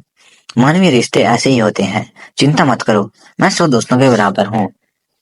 तभी रोजलिन सामने की ओर देखती है और उसे एक आदमी दिखाई देता है, और यह आदमी कोई और नहीं बल्कि इलाबेनिया के वर्तमान शाही परिवार में चांदी के बालों वाला एकमात्र राजकुमार, बर्फ के मैदान में लोरेल का पेड़, इलाबेनिया का अद्वितीय राजकुमार रिचार्डिस होता है। जिसे देखकर परछाई सोचती है, वह व्यक्ति जिसे रोजलिन बचाना चाहती थी। और तभी दोनों एक दूसरे की ओर देखते हैं और देखते ही रह जाते हैं। राजकुमार रिचार्डिस को देखने से रोजलिन के दिल में कुछ होने लगता है। रोजलिन सोचती है, क्या यह जहर है? नहीं, जहर मुझ पर काम नहीं करता। फिर आखिर ऐसा क्यों हो रहा है? फिर रोजलिन कैलिस के द्वारा कई बातों को याद करती है कि दूसरे राजकुमार की जन्मदात्री माँ रानी मिरिया का जन्म सीमा के पास एक विस्काउंट परिवार में हुआ था। साथ ही उनकी माँ भी वास्तव में एक सामान्य महिला थी। यही कारण है कि ऐसे बहुत से लोग हैं जो दूसरे राजकुमार की पृष्ठभूमि में दोष ढूंढते हैं। इसके बावजूद वे राजकुमार के सामने कुछ भी बोल पाने में असमर्थ हैं। आपको ऐसा क्यों लगता है बहन? रोजलिन बोलती है, क्योंकि वह राजकुमार हैं, इसलिए। कैलिक्स बोलता है, वह भी है, लेकिन सबसे बड़ा कारण उनकी पवित्र शक्तियां और उनका दिखावा है। फिर रोजलिन सोचती है, मैंने पहले कभी किसी को इतना सुंदर नहीं देखा।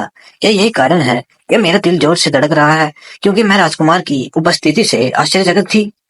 तभी घोषणा होती है, रेड व्हीलबैरो की रोजलिन, एस्थर, आगे आओ। रोजलिन बिना देरी किए आगे राजकुमार की तरफ बढ़ती है और राजकुमार को देखकर अपने घुटनों पर झुककर उन्हें सम्मान देती है। राजकुमार बोलता है, व्हाइट नाइट की बेसिक रैंक रोजलिन एस्थर, अपनी शपथ लें। रोजलिन बोलती है, मैं रेड व्हीलबैरो की रोजलिन एस्थर, शोफील्ड के लोरे पेड़ के सामने अपनी शपथ लेती हूँ।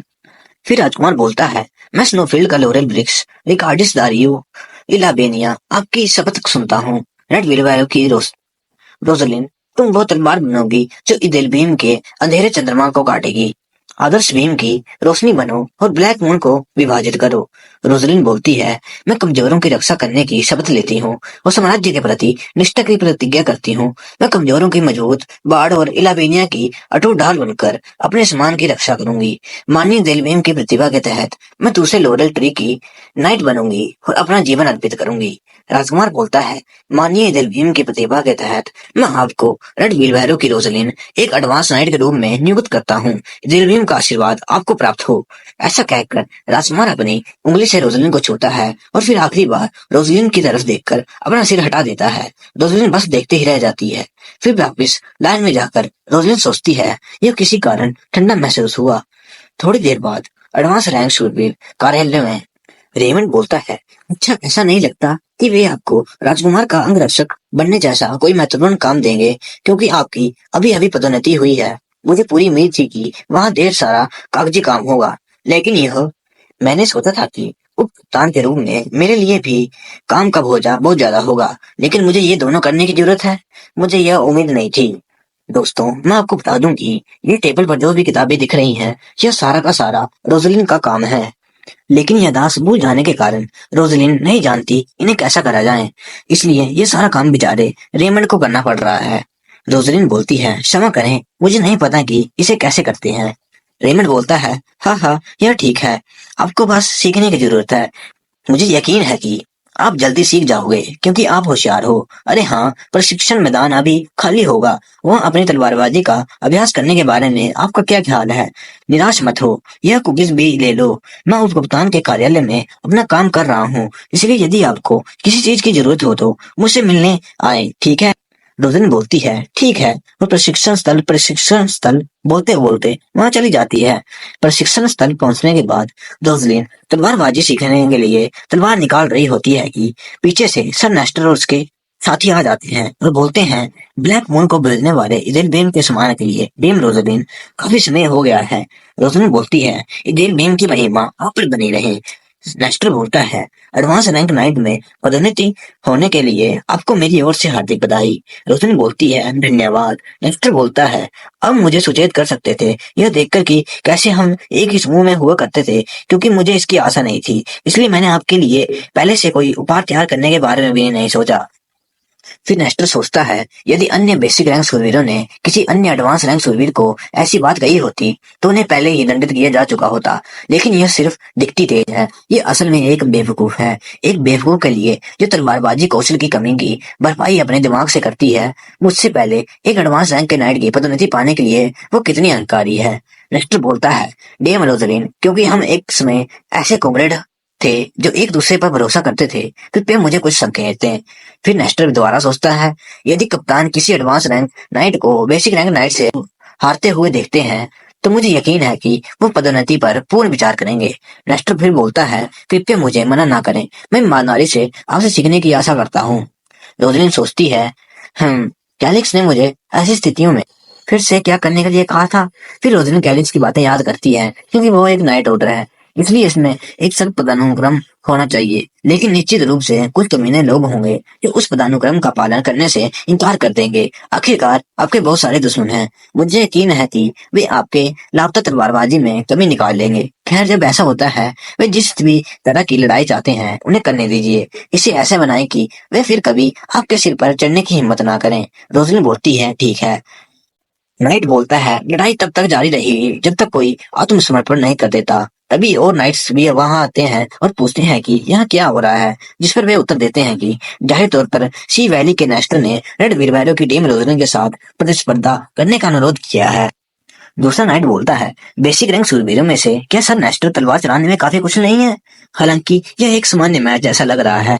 फिर नाइट बोलता है, यह तलवारबाजी और हाथ से हाथ की लड़ाई की प्रतियोगिता है। इस मैच के दौरान चाहे कुछ भी हो, दोनों पक्षों को एक दूसरे पर दोष नहीं देना चाहिए। अब मैच शुरू होने दीजिए। मैच शुरू हो जाता है। नेस्टर यह कि वह इसे जल्दी खत्म कर देगा सोचकर आगे बढ़ता है कि तभी रोजलिन बड़ी तेजी से प्रहार कर देती है, जिसे देखकर सभी नाइट्स हैरान हो रह जाते हैं। वो नेस्टर की तलवार उड़कर जमीन पर गिर जाती है। रोजलिन बोलती है, मैच के लिए धन्यवाद। नेस्टर सोचता है, धिक्कार है, इसकी इतनी अहंकारपूर्ण व्यवहार करने की हिम्मत कैसे हुई, जब यह भाग्यशाली थी कि उसने मेरे हमले को रोक दिया। नेस्टर बोलता है, मैं थोड़ी देर के लिए लड़ना चाहूंगा। रोजलिन बोलती है, ठीक है। रोजलिन ठीक है बोलकर अपनी तलवार को पीछे फेंक देती है और हाथ से हाथ की लड़ाई के लिए तैयार हो जाती है। फिर नेस्टर सोचता है, यह महिला कि यह मेरे खिलाफ हाथ पैर मारना चाहती है, कि इसका दिमाग खराब हो गया है। न केवल मेरा वजन वर्ग अलग है, बल्कि लिंग में भी अंतर है। ये मजाकिया है, हालांकि ये मेरे लिए उपयुक्त नहीं होगी। लेकिन मैं इतना घबराया हुआ क्यों हूँ? क्यों कि तभी रोजलिन हमला कर देती है और नेस्टर को जमीन पर पटक देती है। और फिर नेस्टर को कॉलर से उठाकर बोलती है, क्या हमें यह जारी रखना चाहिए? इससे पहले नेस्टर कुछ बोलता, रोजलिन नेस्टर को जोरदार मुक्का मार देती है। दूसरी तरफ रेमंड अपना काम कर रहा होता है कि तभी उसके सामने से व्हाइट नाइट कैवेलरी ऑर्डर का उप कप्तान नाथन गुजरता है और कुर्सी में बैठकर सोच विचार करने लग पड़ता है, जिसे देखकर रेमंड पूछता है, क्या कुछ हुआ है उप कप्तान? नाथन बोलता है, मैं रेड व्हील बैरो की डेम रोजलिन को तैनात कर रहा हूँ, दूसरे राजकुमार के रक्षक के रूप में। रेमंड बोलता है, क्या वो भी एकदम से? नाथन बोलता है, मैं कैप्टन के कार्यालय की ओर जा रहा था, प्रशिक्षण हॉल शोरगुल लग रहा था, मैंने सोचा कि क्या हो रहा है, इसलिए मैं देखने गया और वहाँ डेम रोजलिन थी। रेमंड बोलता है, क्या वो सही ढंग से प्रशिक्षण कर रही थी? नाथन बोलता है, डेम रोजलिन सन नेस्टर को ऐसे मार रही थी मानो वह कोई प्रशिक्षण लेने वाला पुतला हो। रेमंड तभी वहां से चला जाता है और सोचता है कि रोजनी आखिर तुमने क्या कर दिया है। यह सोचना कि वो सर नेस्टर को मार रही थी, जबकि अभी कुछ हफ्ते पहले वो ठीक से तलवार भी नहीं पकड़ पाती थी। तभी रास्ते में रेमंड को रोजलिन दिख जाती है। रेमंड बोलता है, रोजलिन, मैं तुम्हें ही ढूंढ रहा था, हे भगवान, ये क्या? रोजलिन बोलती है, ब्लैक मून को भेजने वाले रेल बीम के सम्मान के लिए। रेमंड बोलता है, रेल बीम की महिमा आप पर बनी रहे। नाइट्स, सर नेस्टर का हाल ऐसा कैसे हुआ? रोजलिन बोलती है, हमारा एक मैच था, हम अस्पताल की ओर जा रहे हैं, जब तक हम में से एक आत्मसमर्पण नहीं करता तब तक हम झगड़ने के लिए सहमत हुए थे, लेकिन सर नष्ट के होश ही उड़ गए। नाइट बोलता है, हम यह नहीं कह सकते कि इन्होंने आत्मसमर्पण कर दिया, यह एक ही झटके में बेहोश हो गए। रेमंड बोलता है, तुम्हें चोट तो नहीं लगी? रोजलिन बोलती है, हाँ, क्योंकि यह कमजोर है। रेमंड बोलता है, अब यह नहीं कह सकते कि सर नष्ट कब जागेंगे, ठीक है? रोजलिन बोलती है, ठीक है। रेमंड बोलता है, अब से आप किसी के भी बेहोश हो जाने के बाद उसे नहीं मार सकते, भले ही उन्होंने आत्मसमर्पण ना किया हो, ठीक है? रोजन बोलती है, ठीक है।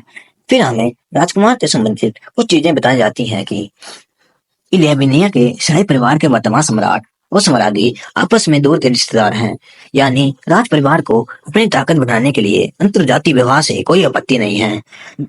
यह जुनून पहले राजकुमार प्रिंस एल्पेडियो के जन्म के साथ फलीभूत हुआ। महारानी के परिवार के पुनरुत्थान को लायन के माने ड्यूक का समर्थन प्राप्त था, जिसके पास पिछले सम्राटों की तुलना में भारी शक्ति थी। सबसे बड़े बेटे के रूप में उच्च पद पर आसीन होने के कारण प्रिंस एल्पेडियो व्यवहारिक रूप से क्राउन प्रिंस थे।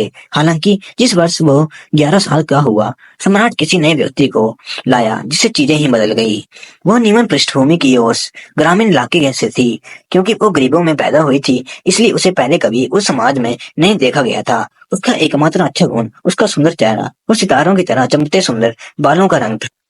असली मुद्दा उन दो बच्चों से संबंधित था जिन्हें वह अपने साथ महल में लाई थी। वे सम्राट के बच्चे थे, नाजायज बच्चे जिनका पिता बहुत हब था जब वो सीमाओं का निरीक्षण करने के लिए बाहर गया था।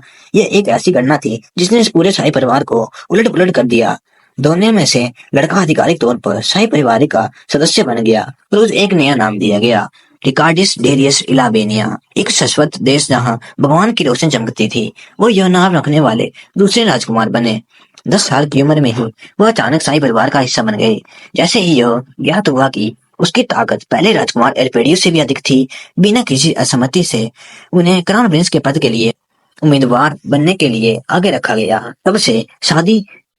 तब से शाही परिवार को कोई आराम नहीं मिला है, क्योंकि अब युवराज के लिए 2 उम्मीदवार थे, जबकि पहले केवल एक ही था। पहले से ही लगातार हत्या के प्रयास हो रहे थे, लेकिन जैसे जैसे उसकी ताकत उनके जैसी होती गई, पहले राजकुमार का गुट उसे नियंत्रण में रखने के प्रति और अधिक मुखर हो गया। जब उनकी छोटी बहन की लड़ाई में वो जाने से मृत्यु हो गई, दूसरे राजकुमार ने ताज राजकुमार के लिए प्रतिस्पर्धा में प्रवेश किया। चिंतित महसूस करते हुए पहले राजकुमार ने एक और हत्या का प्रयास करने के लिए शिकार प्रतियोगिता का इस्तेमाल किया, यहाँ तक कि उसने इलाबेनिया के पुराने दुश्मन बाल्टा से भी हाथ मिला लिया।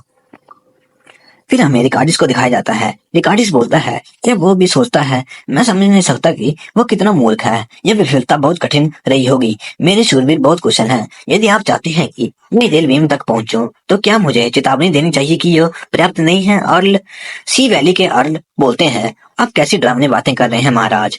रिचार्डिस बोलता है, मैं तो बस मजाक कर रहा हूँ। हत्या का यह प्रयास दुखदायी था। मेरे आदमी विस्ता में निरर्थक मौत मारे वालों में से नहीं है। यह एक नारकीय रात थी। मैंने आरामदायक जीवन नहीं जिया है, लेकिन वह रात मेरे साथ चिपक गई है। यह एक हमला है।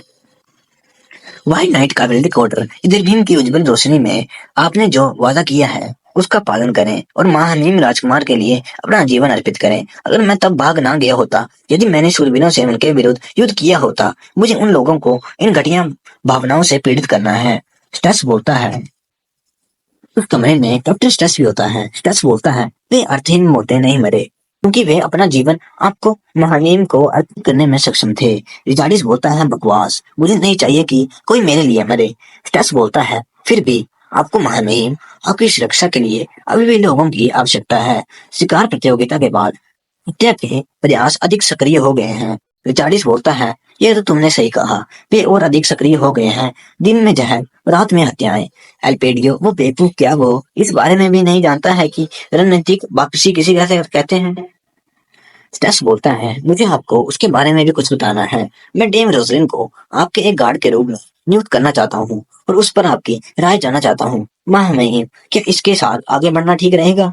रिचार्डिस बोलता है, रोजलिन, रेड व्हील भैरव की रोजलिन, देश में उस नाम का कोई अन्य परिवार नहीं है जिसे मैं जानता हूँ। स्टेस बोलता है, जहाँ तक मैं जानता हूँ मामला यही है। रिचार्डिस बोलता है, क्या आप मुझसे यह कह रहे हैं कि एल्पेडियो के सफाई के बाद रेड व्हील भैरव मेरे पास रखें? स्टेस बोलता है, नए उपकप्तान सर नाथन की ओर से 12 पेज की सिफारिश का ढेर लगा हुआ है। अपनी राय इतनी दृढ़ता से व्यक्त करने के लिए उनके पास एक अच्छा कारण होना चाहिए। जैसा कि मैंने देखा, जिस परिवार से वो आती है, उसके अलावा डेम रोजलिन एक अच्छी नाइट है। अर्ल बोलता है, नहीं, आप कह रहे हैं कि जिस परिवार से वो आती है, उसके अलावा वो एक अच्छी नाइट ही है। लेकिन यहाँ सबसे बड़ा मुद्दा यही है। स्टेस बोलता है, अब हमारे पास पहले से कहीं अधिक गार्डों की कमी होती जा रही है। ऐसे बहुत से लोग हैं जो तलवार चलाने में कुशल हैं, लेकिन केवल कुछ ही ऐसे हैं जिनके बारे में हम आश्वस्त हो सकते हैं कि वे राजकुमार के प्रति वफादार हैं। जार्डिस बोलता है, क्या वो अर्ल के प्रति अपनी वफादारी का संकेत देगी अगर वो रेडविल वालों की है? स्टेस बोलता है, फिर भी यह सही है। रिचार्डिस सोचता है, ऐसा लगता है कि वो इस ईमानदार कप्तान द्वारा नोटिस किए जाने लायक है और उप कप्तान की भी सिफारिश है। तभी ह्यूज गॉनकोर्ट का मार्क्विस, जो कि रेमंड का बाप होता है, खांसता है। वो कहता है कि मेरा बेटा भी इस बारे में बात कर रहा है कि वो शूरवीरों से कैसे अलग है जो केवल बात करना चाहते हैं। उसका कहना है कि वो अन्य बातों के अलावा भरोसेमंद, वफादार, प्रतिभाशाली, दयालु, ईमानदार है। कुछ लोग सोच सकते हैं कि वो मेरे बेटे की पोती है। संक्षेप में उसने कहा कि वो इसके योग्य है। फिर चार्डिस रोजलिन के द्वारा कई पुरानी बातें याद करता है। आपके लिए मैं करूंगी, जरूर करूंगी, मैं आपके लिए किसी भी समय मर जाऊंगी। रिचार्डिस फिर सोचता है, यदि आप कुशल नहीं है तो आपको हस्तक्षेप नहीं करना चाहिए। मूर्ख, अंत में आप स्वयं को दुर्भाग्य लेकर आए हैं। मैंने सोचा था कि वो थोड़ा सहमित हो गई, लेकिन उसकी आंखें बिल्कुल नहीं बदली। जिटाडिस बोलता है, हाँ, शायद वो एक मुखबिर बन जाएगी तो एल्पेडी से जानकारी प्राप्त कर सकती है। चलो इसे आजमाते हैं। फिर चार्डिस सोचता है, शायद मैं इस अवसर का उपयोग इस थकाऊ रिश्ते को निपटाने के लिए भी कर सकता हूँ। अगले दिन रोसलिन टेबल पर पड़ी हुई चीजों को देखकर कुछ सोचती है कि तभी पीछे से रेमंड आता है और कहता है कि रोसलिन, तुम क्या कर रही हो? रोसलिन बोलती है कि बीमारों से मिलने के लिए तैयारी कर रही हूँ। रेमंड बोलता है कि बीमारों से मिलने, कहीं आपका मतलब नेस्टर से तो नहीं? यह काफी अच्छी बात है कि आपके पास बीमारों से मिलने के लिए दिल है। क्या इन चीजों को आप अपने साथ ले जा रहे हैं? अरे, ये तो आपके क्लैन की रिंग नहीं है। रोसलिन बोलती है, हाँ, यह उसके लिए उपहार है। मैंने इसे किसी किताब में पढ़ा था। उसमें लिखा गया था कि बीमारों से मिलने जाते समय आपके पास उपहार या फूल अवश्य होने चाहिए। इसका मतलब है कि आपको उनके शीघ्र ठीक होने की कामना करने के लिए एक उपहार देना होगा। रेमंड सोचता है कि कॉमिक्स बुक्स के साथ मैक्रोन भी ये मूल्यवान वस्तुएं होती हैं। यह कितनी प्यारी और ईमानदार बच्ची है। फिर रेमंड बोलता है कि आपको यह रिंग नहीं देनी चाहिए। इसका मतलब है कि चलो शादी कर लें। रोजलिन बोलती है, नहीं, मुझे शादी से सख्त नफरत है। थोड़ी देर बाद नेस्टर के कमरे में नेस्टर अपनी गिफ्ट खोलता है और देखता है कि उसमें फूल हैं, जिन्हें देखकर वो पूछता है कि यह क्या चीज है। यह तो अभी भी कीचड़ से सना हुआ है। रेमंड सोचता है कि क्या तुम अंधे हो? यह फूल हैं। हमारे बच्चे के दिल पर संदेह मत करो। नेस्टर बोलता है, तोहफे के लिए धन्यवाद रोजलिन और डिप्टी कमांडर रेमंड। रोजलिन पूछती है, क्या तुम्हारा शरीर ठीक है? नेस्टर बोलता है, चिंता करने के लिए धन्यवाद, मैं पहले से बहुत बेहतर हूँ। तभी रोजलिन बोलती है कि मुझे आपके बारे में चिंता नहीं है। जिसे सुनकर नेस्टर हक्का बक्का रह जाता है। और रेमंड सोचता है कि अरे बाप रे, मुझे इसे सिखाना होगा कि किससे कैसे बात करते हैं। नेस्टर बोलता है, अच्छा, तो यह बात है। फिर नेस्टर अपने मन में सोचता है कि आखिर ये व्यक्ति इधर आया क्यों है। चलो, मैं भाग्यशाली हूँ। अगर ये मेरे बारे में चिंता करेगी तो मुझे सोने में मुश्किल होगी। रुको एक मिनट, कहीं इन फूलों का मतलब यह तो नहीं कि यह मुझे मारने आई है? अगर ऐसा हुआ तो मेरा शरीर अच्छा नहीं रहेगा। नेस्टर बोल ही रहा होता है कि तभी रोजलिन अपना हाथ आगे बढ़ाती है और बड़े प्यार से नेस्टर का मुंह पकड़ लेती है और कहती है कि तुम्हारे चेहरे पर तो चोट लगी हुई है। नेस्टर शर्मा जाता है और कहता है कि ऐसा इसलिए हुआ क्योंकि मैं कमजोर था। रोसलिन कहती है कि अगर तुम्हारे चेहरे पर चोट लगी है तो तुम्हें बहुत दर्द होगा। नेस्टर बोलता है कि आप सही कह रही हैं, ये बहुत दर्द हो रहा है। रोसलिन बोलती है कि तुम्हें ध्यान रखना होगा। नेस्टर बोलता है कि अगर मैं ध्यान नहीं रखूंगा तो क्या आप मुझे दोबारा मारेंगी। रोसलिन बड़े प्यार से अपनी उंगली से नेस्टर का सिर छूती है और कहती है कि मैं तुम्हारे बारे में चिंतित हूँ, इसलिए जल्दी ठीक हो जाओ। यह सुनकर रेमंड भी हैरान रह जाता है और नेस्टर तो रोसलिन के प्रेम में गिर जाता है। फिर थोड़ी देर के बाद बाहर रेमंड बोलता है कि मैंने आखिरी बार तुम्हें अप्रेंटिस नाइट्स के बारे में बताया था ना। वाइट नाइट के उच्च रैंकिंग नाइट होने के कारण आपको छोटे रैंक वाले नाइट्स का मार्गदर्शन करने के लिए कहा है। अभी केवल कुछ एप्लीकेशन बचे हैं, कम से कम 15 पेज तक। रेमंड मुस्कुराते हुए बोलता है कि समस्या यह है कि आपको ज्यादा एप्लीकेशन नहीं मिली है। ऐसा लगता है कि सर नेस्टर के साथ आपकी लड़ाई ने एक अफवाह पैदा कर दी है, तो अब तुम्हें चुनना होगा रोसलिन। ऐसा कहकर रेमंड सामने खड़े नाइट्स की तरफ इशारा करता है और वे सब चिल्लाकर बोलते हैं कि इदिलमीम की महिमा ब्लैक मून को स्पष्ट करने के लिए है। रेमंड बोलता है कि इदिलमीम की महिमा आप सबके लिए है और फिर रोसलिन से पूछता है कि अच्छा रोसलिन, कि तुमने पूरे डॉक्यूमेंट्स देख लिए।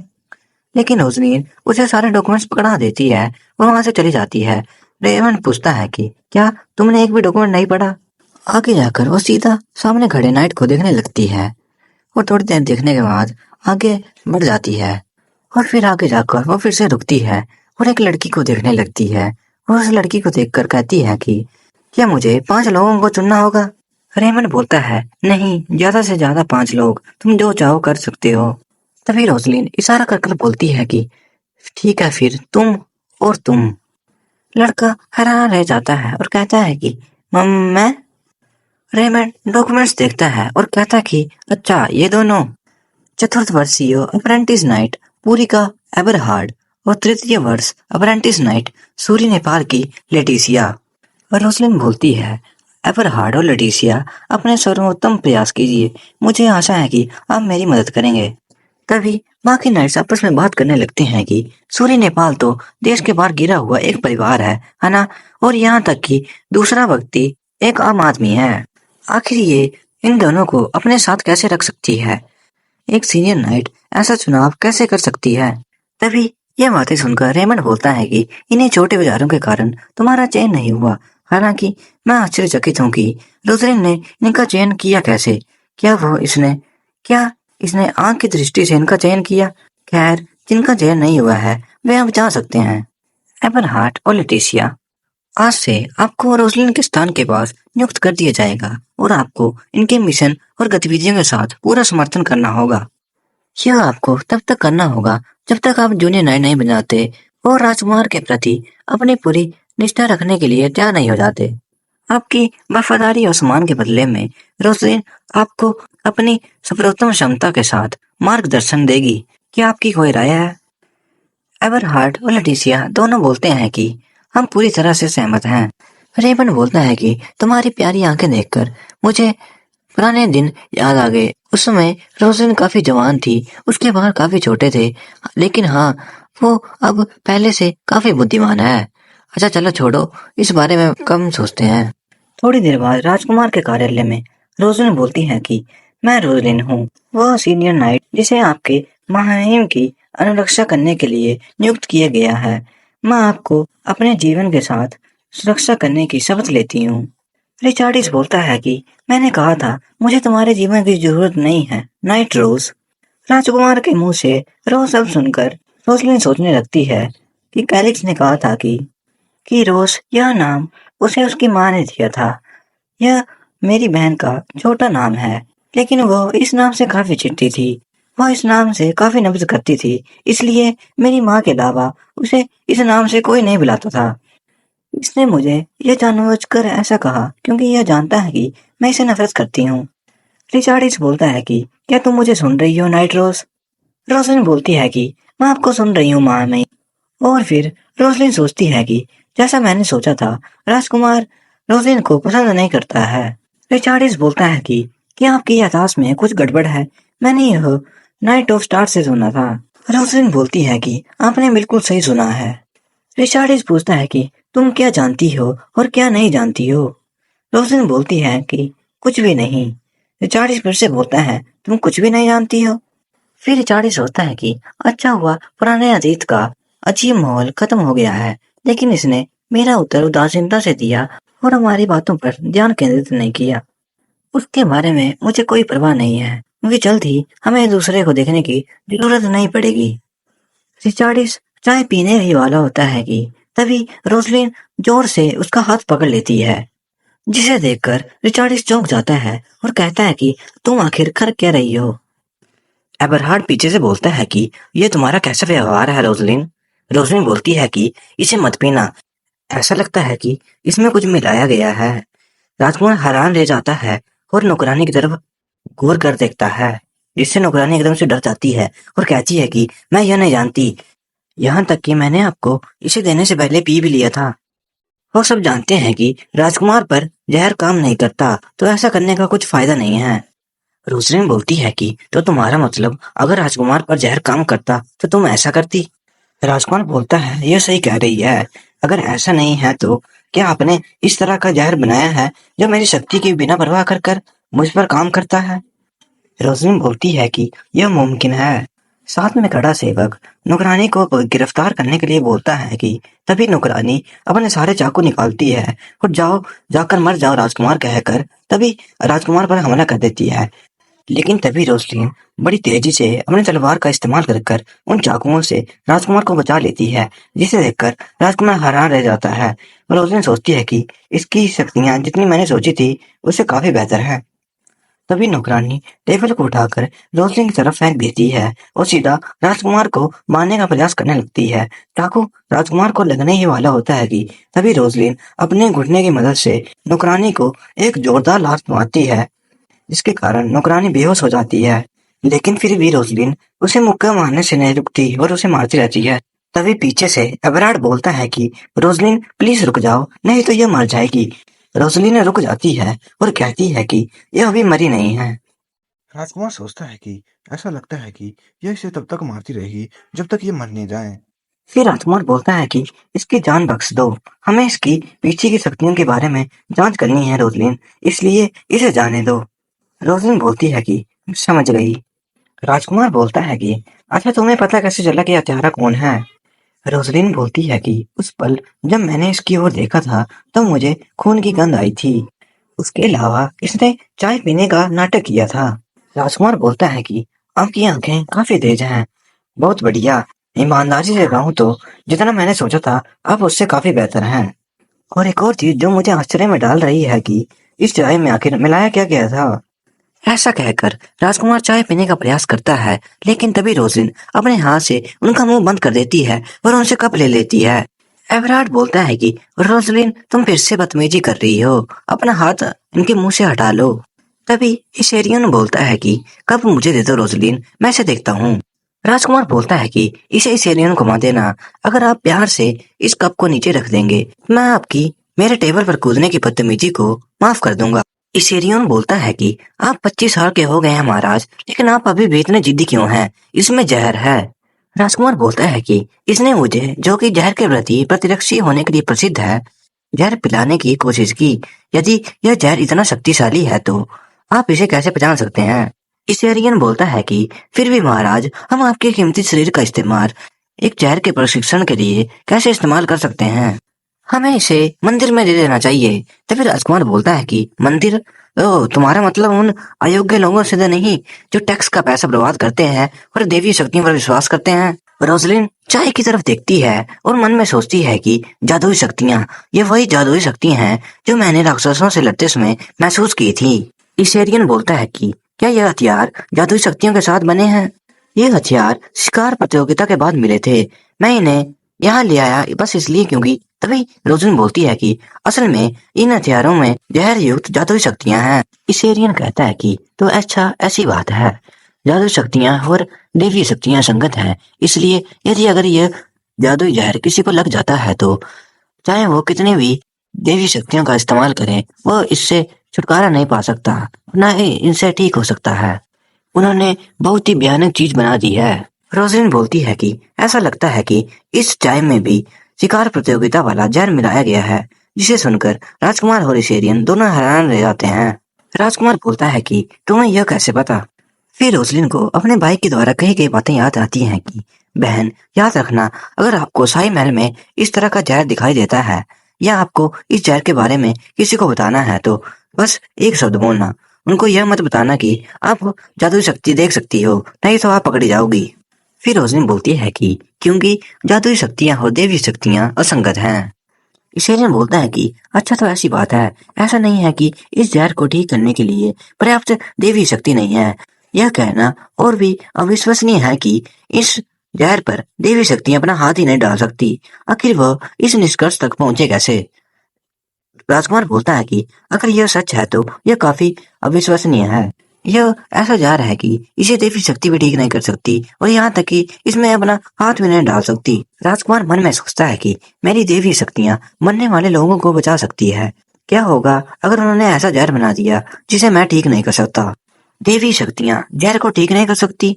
यदि ऐसा हुआ तो इज़ेलबीम का अधिकार जल्दी समाप्त हो जाएगा और यही ब्लैकमून चाहता है। खैर, मुझे उस चुड़ैल से मिलना ही होगा। फिर हमें कार कोठरी में एक चुड़ैल दिखाई जाती है जो कि कहती है कि वो ज्यादा दूर नहीं है जब मैं इस ग्रिड समाज को तबाह होते देखूंगी। अगले दिन एबराड और लेटिसिया आपस में बात कर रहे होते हैं। एबराड बोलता है, लेटिसिया, क्या तुमने वो खबर सुनी? लेटिसिया बोलती है कि बेशक मैंने वो बात सुनी। उन्होंने उस हत्यारे को इस तरह मारा कि जैसे कि वो रेत के थैले को मार रही हो। एवरेट बोलता है कि उन्होंने उस हत्यारे को इतनी जोर से मारा था कि उसके खून के धब्बे अभी भी फर्श से गए नहीं हैं। वो काफी कूल हैं। उन्होंने हत्यारे के द्वारा फेंके गए 5 चाकुओं को इस तरह उछाल दिया जैसे कि उनके पास 8 हाथ हों।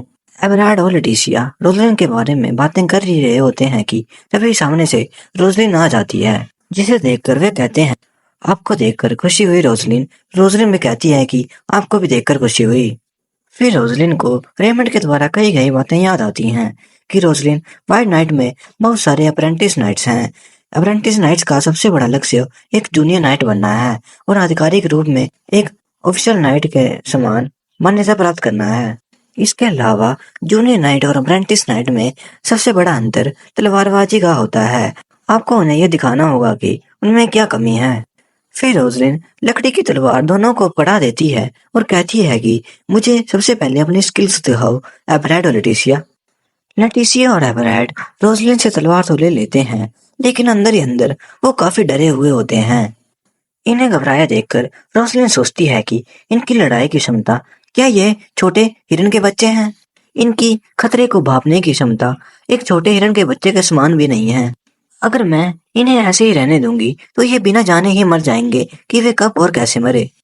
फिर रोजलिन बोलती है कि यह काफी है, मैं इसे देखकर समझ गई। लेटिसिया और एबराड बोलते हैं कि हम किस चीज में अच्छे नहीं हैं। इसका जवाब रोजलिन देती है कि सब कुछ में। यह सुनकर लेटिसिया और एबराड निराश हो जाते हैं और रोजलिन लंबी सांस लेकर कहती है कि मैं लेटिसिया और एबराड को कभी भी मार सकती हूँ। यह सुनकर लेटिसिया और एबराड दोनों घबरा जाते हैं। रोजलिन कहती है कि आज के बाद सुबह से लेकर जब तक तुम सो नहीं जाते, कभी भी कहीं भी मैं तुम पर हमला करने का प्रयास करती रहूंगी। अगर तुम दोनों जीना चाहते हो तो 1 मिनट के लिए भी अपनी सतर्कता मत खोना। दूसरी तरफ हमें दिखाया जाता है कि राजकुमार जार्डिस और इसेरियन सीढ़ियों में कालकोठरी की ओर जा रहे होते हैं। इसेरियन बोलता है कि क्या आपका यहाँ खुद चलकर आना जरूरी था? राजकुमार जार्डिस बोलता है कि अगर मैं एक सैनिक को ऐसा करने के लिए कहता तो वो अपनी छोटी रैंक वाले सैनिक को ऐसा करने के लिए कहता और वो छोटी रैंक वाला उससे भी छोटी रैंक वाले को कहता और ऐसा चलता ही रहता। इसकी वजह से मुझे अपना उत्तर पाने में 2 साल लग जाते, इसलिए मुझे यह खुद ही करना होगा। तभी शेरियन को तरह तरह की आवाजें सुनाई देती हैं, जैसे कि मुझे जाने दो, मैं निर्दोष हूँ, मुझे भूख लगी है, क्या कोई वहाँ कोई है? शेरियन सोचता है कि एकांत कक्ष सबसे नीचे वाले फ्लोर पे है, वहाँ पहुंचने में हमें थोड़ा समय लगेगा। यह बात मुझे बहुत चिंतित कर रही है कि महामहिम यहाँ बंदी हुए कैदी से मिलने आ रहे हैं। तभी वे उस कालकोठरी के बाहर पहुंच जाते हैं जहाँ चुड़ैल बंदी बनी हुई होती है। राजकुमार चाड़िस चुड़ैल की ओर देखता है कि तभी चुड़ैल जोर से कालकोठरी को पकड़ लेती है और उससे कहती है कि क्या यह दिलभीम का कुत्ता है? तुम यहाँ क्यों आए हो? राजकुमार बोलता है कि मैं यहाँ ग्रीन टेरेनियन के गुलाम से मिलने आया हूँ। आपका रंग रूप काफी अच्छा लग रहा है। आपने यहाँ काफी अच्छा समय बिताया होगा। चुड़ैल बोलती है कि तुम बहुत बड़बड़ा रहे हो और तुम काफी ढीठ हो। तभी चुड़ैल राजकुमार पर हमला करने का प्रयास करती है। पीछे से सेरिन बोलता है, माँ महिम क्या आप ठीक हैं? रिचार्डिस बोलता है कि मैं बिल्कुल ठीक हूँ। यह बस एक क्रूर स्वभाव वाली कैदी है। चुड़ैल बोलती है कि मुझे तुम्हारा सिर थपथपाने दो प्यारे लड़के। तुम्हारे भाई ने तुम्हें फिर से परेशान किया, इसलिए तुम यहाँ रोने के लिए मेरे साथ आ गए। राजकुमार बोलता है कि तुम बस दूसरों को परेशान करना चाहती हो। फिर रिचार्डिस एक शीशी में वो जहर वाली चाय उस चुड़ैल को दे देता है और कहता है कि यह मेरा तुम्हारे लिए तोहफा है कैटलिन। चुड़ैल कैटलिन चाय को देखकर कहती है कि क्या यह लियंते लैंड के अलिगार्टे पत्तों से बनी चाय है? तुम्हारा स्वाद काफी अच्छा है। फिर चुड़ैल कैटलिन उस चाय को सूंघती है और जोर जोर से हंसने लगती है, जिसे देखकर रिचार्डी सोचता है कि ऐसा लगता है कि यह इस जहर के बारे में कुछ जानती है। यह जादुई शक्तियों वाली चुड़ैल की तरह है। यह जादुई शक्तियों को महसूस कर सकती है, चाहे वो थोड़ी सी क्यों ना हो। यह बिल्कुल वैसा ही है जैसा रोजलिन ने अनुमान लगाया था। चुड़ैल कैटलिन कहती है कि इडेलवियम का प्रकाश फीका पड़ रहा है। एक बार यह प्रकट हो जाए तो तुम्हारे जीतने का कोई मौका नहीं है। हाँ, यह महान ग्रीन टिडानियन का ही काम है। ऐसा जहर जिसे निपटाने का इडेलवियम के पास कोई रास्ता नहीं है। तभी रिचार्डिस कहता है कि मुझे मानना होगा कि आप बकवास करने में काफी माहिर हैं। चुड़ैल कैटलिन बोलती है कि 1.5 लड़के इस जहर में जादुई शक्ति मिली हुई है। फिर रिचार्डिस वापस जाने लगता है कि तभी पीछे से चुड़ैल बोलती है कि जल्दी या बाद में सब कुछ क्रीटेडानियन के हाथों में आ जाएगा। काफी समय हो गया है, लेकिन जल्दी मैं उस दृश्य का गवाह बनूंगी। मुझे उस दृश्य को देखने के लिए जीवित रहना होगा। आप लोग मेहनत करते रहें, आप इसे इस अंधकार में वापस नहीं पा सकते। रिचार्डिस घबराकर बोलता है कि इसने अभी क्या कहा। तभी सेरियन बोलता है कि महामहिम, आप यहाँ से अभी चले जाएं। अगर मैं यहाँ ज्यादा देर तक रहूंगा तो मैं पागल हो जाऊंगा। रात के समय रिचार्डिस को उस चुड़ैल के द्वारा कई कई बातें याद आती हैं कि क्या तुम सिर्फ इडेलवियम के अस्तित्व से ही व्हाइट नाइट को वापस पा लोगे? मैं तुम्हें इस अंधकार से देख रही हूँ रिचार्डिस। रिचार्डिस मन में सोचता है कि काला चंद्रमा, सफेद रात, यह बहुत समय पुरानी एक कहानी है। प्रकाश की देवी इतेल भीम ने अंधकार के देवती क्रीम टिडानियन को रात्रि में धकेल दिया जब उनकी शक्ति अपने चरम पर पहुंच गई थी। आशीर्वाद का उज्जवल प्रकाश, जो दिन के प्रकाश से भी अधिक उज्जवल है, संसार पर चमक उठा। सभी प्राणी पुनर्जीवित हो गए। काला पर्दा धीरे धीरे आकाश की ओर चला गया और सफेद रात ने दुनिया को ढक लिया। ग्रीन टिडानियन को रात से बाहर निकाल दिया गया। वह चांद में छिप गई। वह अंधेरे चांद पर तब तक रही जब तक ईदेल भीम की सफेद रात गायब नहीं हो गई। शाही परिवार के कुछ ही सदस्य हैं जो जानते हैं कि धन्य रात वास्तव में अस्तित्व में थी। लेकिन आखिर कैटलिन ने ऐसा क्यों कहा? तभी रिचार्डिस सामने देखकर चौंक जाता है कि उसके सामने रोसलिन आ गई है। रिचार्डिस पूछता है कि सच में रोसलिन नाइट, तुम यहाँ क्या कर रही हो? रोसलिन कहती है कि मैं गार्ड पे हूँ। रिचार्डिस बोलता है लेकिन तुम्हारा गार्ड का समय तो सुबह का नहीं है। रोसलिन बोलती है कि हथियारा। यह सुनकर रिचार्डिस नीचे की ओर देखता है और सोचता है कि शायद यह मेरे गार्ड के समय के बारे में जानता था, इसलिए वो तब नहीं आया, लेकिन मैंने इसे पहले ही मार दिया है। फिर उस हत्यारे की लाश को सैनिकों द्वारा ले जाया जाता है और रिचार्डिस फिर रोसलिन की ओर देखता रहता है और रोसलिन भी रिचार्डिस की ओर देखती रहती है। फिर दोनों रिचार्डिस के कमरे में चले जाते हैं। रिचार्डिस बोलता है कि बैठ जाओ रोसलिन नाइट। अगर यह पुराने दिन होते तो मैं इस दृश्य के बारे में कभी नहीं सोच सकता था। राजकुमार पूछता है कि क्या तुम इसे पीना चाहोगी? रोसलिन बोलते हैं कि मुझे यह नहीं चाहिए। राजकुमार बोलता है कि नहीं, इसे पियो। रोसलिन बोलती है ठीक है। राजकुमार गिलास आगे बढ़ाता है और रोसलिन उसे छीनकर ले लेती है और फिर गिलास को देखने लग पड़ती है। रिचार्डी सोचता है क्या इसे आधी रात में राजकुमार के नीचे आवाज में होने का एहसास नहीं है? फिर रिचार्डिस अपने गिलास में वाइन डालता है, जिसे देखकर रोसलिन एकदम से अपना गिलास उठाती है और रिचार्डिस के गिलास के साथ चीयर्स कर देती है, जिसे देखकर रिचार्डिस हैरान रह जाता है। रोसलिन को वाइन पीते हुए देखकर रिचार्डिस सोचता है कि क्या यह मेरे साथ टोस्ट कर रही है? वाइन पीने के बाद रोसलिन को कैलिफ के द्वारा कही गई बातें याद आती हैं कि कितना मस्त तरीका है पीने का बहन, वाकई बहुत बढ़िया। यह याद करके रोसलिन काफी गर्व महसूस करती है। रिचार्ड इस रोसलिन की ओर देखता है और उस मन में सोचता है कि याददाश्त खोना सचमुच किसी भी व्यक्ति में बहुत बड़ा परिवर्तन लाता है। मैंने सोचा था कि इसका नजरिया कभी नहीं बदलेगा। फिर रिचार्डिस पुरानी बातें याद करता है। रिचार्डिस बोलता है कि मैंने कहा यहाँ से दफा हो जाओ, तुम अभी के अभी मेरी आंखों से गायब हो जाओ, तुम्हें देखकर मुझे घृणा आती है। आखिर तुम मेरा पीछा कर क्यों रही हो? रोसलिन बोलती है, मैं आपकी सुरक्षा करूंगी महामहिम, मैं सच में आपकी सुरक्षा करूंगी। रिचार्डिस बोलता है, तुम मुझे होती कौन हो बचाने वाली? तुम्हारी हिम्मत कैसे हुई यह कहने की कि तुम मुझे बचा सकती हो? मेरा भाई, तुम उसे नहीं बचा सकी। फिर रिचार्डिस सोचता है कि उस घटना के बाद भी यह यहाँ आ गई, इसने स्पष्ट रूप से अपनी याददाश्त खो दी है, लेकिन यह हमेशा मुझे इस तरह की आंखों से क्यों दिखती है? आखिर इसे मुझे बचाना क्यों है? थोड़ी देर बाद काफी शराब पीने की वजह से रिचार्डिस वहां टेबल पर ही बेहोश हो जाता है, जिसे देखकर रोसलिन जल्दी से उठती है और अपने हाथों में रिचार्डिस को उठा लेती है और बिस्तर पर लेटा देती है। रोसलिन वहां से जाने वाली होती है कि तभी पीछे से रिचार्डिस नींद में बोलता है कि आखिर क्यों क्यों तुम मेरे साथ रहना चाहती हो? रोसलिन उसे बस देखती रहती है। परछाई रोसलिन के बारे में सोचती है और कहती है कि मैं निश्चित रूप से मैं आपकी सुरक्षा करूंगी। दूसरी तरफ हमें प्रिंस एल्फ्रेडी दिखाया जाता है, जो कि गुस्सा कर रहा होता है कि हकाव वो कुत्ता, कौन सी जादू शक्ति और जहर साथ में मिला होगा, तुम ऐसा कैसे होने दे सकते हो? आदमी बोलता है कि अगर ये एक और घटित हो जाए तो इसका कोई दूसरा रास्ता नहीं है महामहिम। एल्फ्रेडी बोलता है कि अरे फिर भी तुम क्या मुझे मूर्ख समझते हो? ऐसा जहर जिस पर देवी शक्ति का कोई प्रभाव नहीं पड़ता तो सिर्फ कोई रिचार्डी से नहीं बल्कि मैं भी खतरे में पड़ जाऊंगा। जब हम डाल बनेंगे तब वे कमीने हमारी पीठ में छुरा घोंपने का कोई उपाय सोचेंगे। आदमी बोलता है लेकिन फिर भी हम अभी भी उनके साथ जुड़े हुए हैं, इसका मतलब यह है कि उनके पास भी एक ऐसी इच्छा है जिसे सिर्फ हम ही पूरा कर सकते हैं। कैसा होगा अगर हम उनके साथ एक सौदा कर लें? एल्फ्रेड ये बोलता है कि कैसा सौदा? आदमी बोलता है अगर ये एक जहर है तो उसका एंटीडोट भी जरूर होगा। बाल्टा का बक्स पहले भी कई बार आ चुका है और उन्होंने आशीर्वाद रात को कहने की कोशिश भी की है। निश्चय ही वे फाइनाइट दस्तावेज चाहते हैं जिसे हम संरक्षित कर रहे हैं। एल्पेडियो बोलता है क्या तुम्हारा मतलब उन गुप्त दस्तावेजों से है जिन्हें सिर्फ सम्राट ही खो सकता है? आदमी बोलता है आखिरकार यह ऐसी जानकारी है जिसे सिर्फ हम ही रख सकते हैं। यदि बाल्टा के पास ये जानकारी भी हो तो भी वे फाइनाइट को कॉल नहीं कर सकते।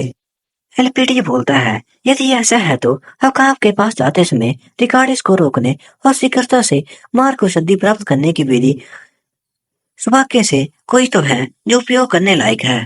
अब और देरी करने की कोई आवश्यकता नहीं है। दीस को बुलाया जाए और मैं महामहिम को भोर के समय देखूंगा। मैं निश्चित रूप से इस बार उस रिचार्डिस को जीने नहीं दूंगा। अगले दिन सुबह के समय इसेरियन राजकुमार के कमरे में जाता है और उनको गुड मॉर्निंग कहता है। तभी वो देखता है कि फर्श पे बहुत सारा खून गिरा है, जिसे देखकर वो एकदम से घबरा जाता है। वो चिल्लाकर बोलता है कि राजकुमार क्या आप ठीक हैं? फिर तभी उसकी नजर नीचे पड़ी शराब की बोतल पर पड़ती है। थोड़ी देर के बाद रिचार्डिस उठ जाता है और कहता है कि मेरा सिर दुख रहा है। इसेरियन बोलता है क्योंकि आपने कल रात बहुत ज्यादा वाइन पी थी। फिर रिचार्डिस मन में सोचता है कि खैर रोजनी नाइट कल कब चली गई, शायद मैंने सोने से पहले उसे कुछ कहते हुए सुना था। रिचार्डिस को सोच ही रहा होता है कि तभी हमें दिखता है कि उसके सामने प्रिंस एल्पेडियो आ गया है। रिचार्डिस बस उसे देखता ही रहता है। थोड़ी देर बाद हमें सम्राट को भी दिखाया जाता है। सम्राट बोलता है कि यह क्या है, चीजें बिगड़ती ही जा रही हैं, हमें इन्हें शांत करना होगा। रिचार्डिस बोलता है कि ब्लैक मून नाइट की वजह से काफी क्षेत्रों को नुकसान पहुंचा है, क्योंकि जहर पर देवी शक्तियों का असर नहीं होता। किसी दिन हर कोई इस पर प्रश्न पूछेगा। सम्राट बोलता है यदि ऐसा है तो क्या यह बेहतर नहीं होगा कि बाल्टा को नक्शे से ही हटा दिया जाए, इससे पहले कि जहर अपना असर दिखाए?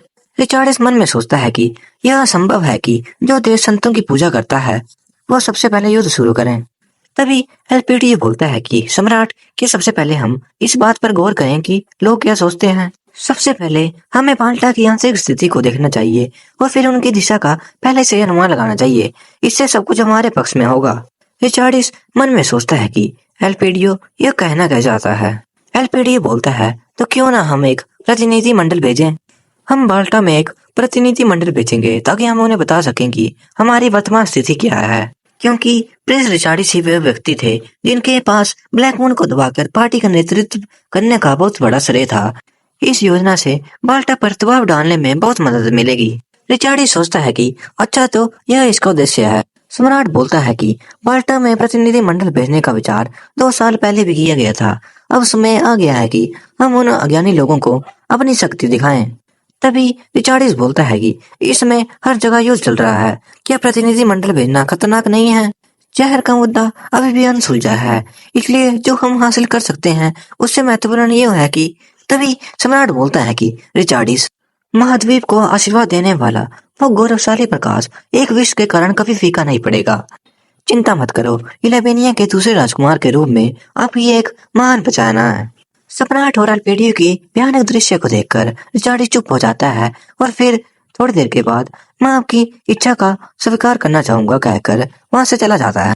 इसेरियन रिचार्डिस से कहता है कि महामहिम, यह स्पष्टता एक जाल है। रिचार्डिस बोलता है कि मैं जानता हूँ, मैं लंबे समय से लड़ाई के माहौल में नहीं रहा हूँ, लेकिन सम्राट ने मुझे इसमें धकेल दिया। रोजली नाइट, क्या आपकी शपथ ऐसी ही है?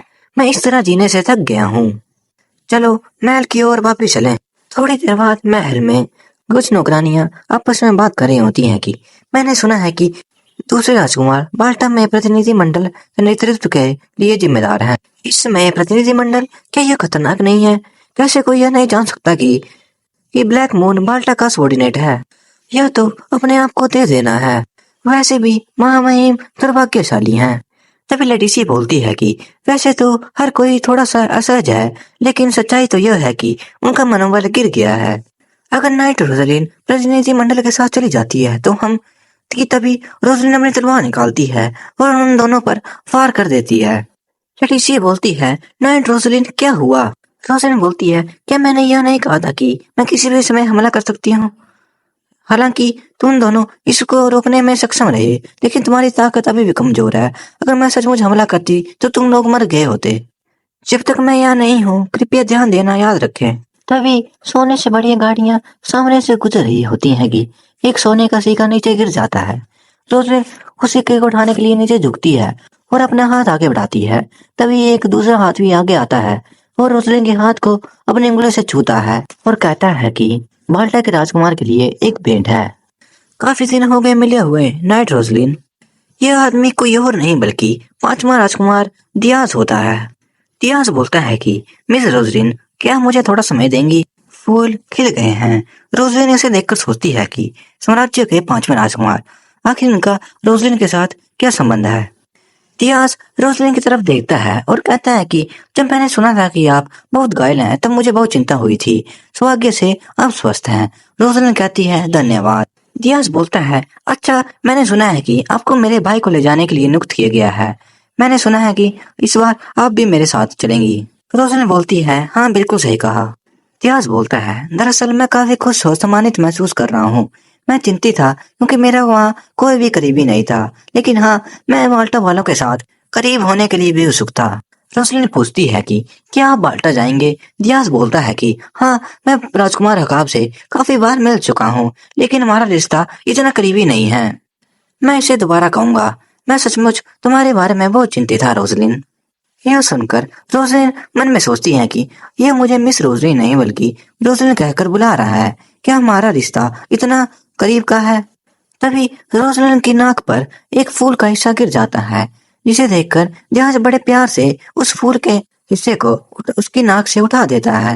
रोजलिन उसे देखकर कहती है, धन्यवाद। दियाज बोलता है, दरअसल मैंने सुना था कि तुम्हें भूलने की बीमारी है। कि तुम्हें कुछ याद है? कि तुम्हें मैं याद हूँ? रोजलिन सिर हिलाकर नहीं बोल देती है। दियाज बोलता है, अच्छा, तो ऐसी बात है। उस दिन मैंने रेमंड से सुना था कि तुम एक पार्टी से नीचे गिर गई हो।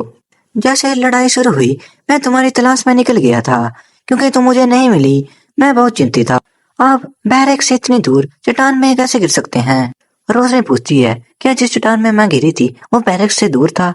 दियाज बोलता है, हाँ, जहाँ आप गिरी थी वो बैरक्स की दूसरी दिशा में था, इसलिए आपको खोजने में थोड़ा अधिक समय लग गया था। मैं उस समय कोई मदद न कर पाने के लिए माफी चाहता हूँ। मैं आपको एक बार भी ढूंढ नहीं पाया।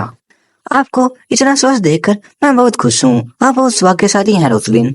रोसलिन मन में सोचती है कि यह तो सच में एक मुस्कुराता हुआ व्यक्ति है। फिर रोसलिन भी मुस्कुराकर डियाज को धन्यवाद कह देती है।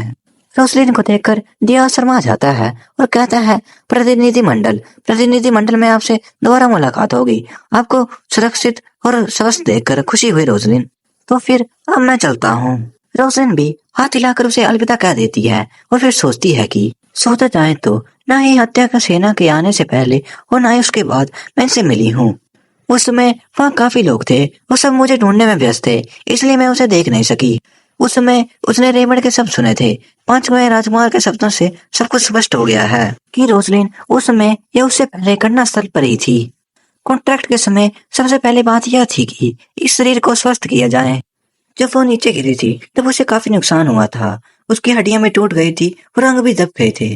अब मैं इसके बारे में सोचूं तो मेरी पीठ पर अभी भी वो असामान्य निशान हैं। यह इतना गंभीर घाव था कि न सिर्फ केवल त्वचा को नुकसान पहुंचा, बल्कि मांसपेशियों और हड्डियों तक को भी नुकसान पहुंच गया था। यह घाव इतना गंभीर था कि इससे मेरी जान भी जा सकती थी। हत्या बल के छापे में रोसलिन की अनुपस्थिति थी। रोसलिन को बैरिक्स के बहुत दूर एक चट्टान के नीचे पाया गया। उसकी पीठ पर गहरा घाव था। फिर भी क्या रोसलिन के ऊपर हत्या सेना के द्वारा हमला किए जाने से पहले क्या तीसरे पक्ष के द्वारा हमला नहीं किया गया था? थोड़ी देर बाद रोसलिन अपने भाई कैलिक्स से मिलने जाती है। रोसलिन को देखकर कैलिक्स बहुत खुश हो जाता है। कैलिक्स को देखते ही रोसलिन जोर से हग कर लेती है और उसे देखकर मुस्कुरा पड़ती है। कैलिक्स सोचता है कि इसका मुस्कुराना एकदम सच लग रहा था। इसकी ग्रहणशीलता वाकई अद्भुत है। यह इतनी असली लग रही है कि मुझे मेरी बड़ी बहन की याद आ गई। कैलिक्स भी बड़े प्यार से रोसलिन को हग कर लेता है और उससे पूछता है कि हाल ही में आप कैसी हो? रोसलिन बोलती है, बिल्कुल अच्छी। कैलिक्स सोचता है कि इसकी अभिव्यक्ति भी समृद्ध हो गई है।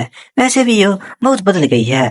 मैं चिंतित था कि कुछ न कुछ जरूर घटित होगा, लेकिन ऐसा कुछ भी नहीं हुआ। कैलिक्स पूछता है कि लेकिन बहन, क्या इसमें आपको महाराज की रक्षा नहीं करनी होती? रोसलिन बोलती है, हाँ, लेकिन मुझे महामहिम ने अनुमति दे दी है। रिचार्डिस ने रोसलिन से कहा था कि क्या आपको मरने से पहले एक और अपने परिवार से नहीं मिलना चाहिए? कैलिक्स बोलता है, तो अच्छा, वो अभी भी वैसा ही है। अच्छा, जिस बात की मुझे चिंता थी वो सच हो गई। बाल्टा के पहले राजकुमार ब्लैक मून से निकटता से संबंधित हैं। मुझे लगता है कि बाल्टा साम्राज्य दूसरे राजकुमार के दुश्मन है। यह काफी बंद जगह है, इसलिए अभी भी साम्राज्य को इसके बारे में काफी चीजें पता नहीं है।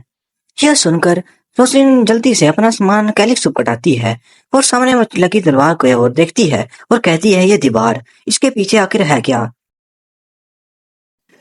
दोस्तों, इसी के साथ यह वीडियो यहीं समाप्त होती है।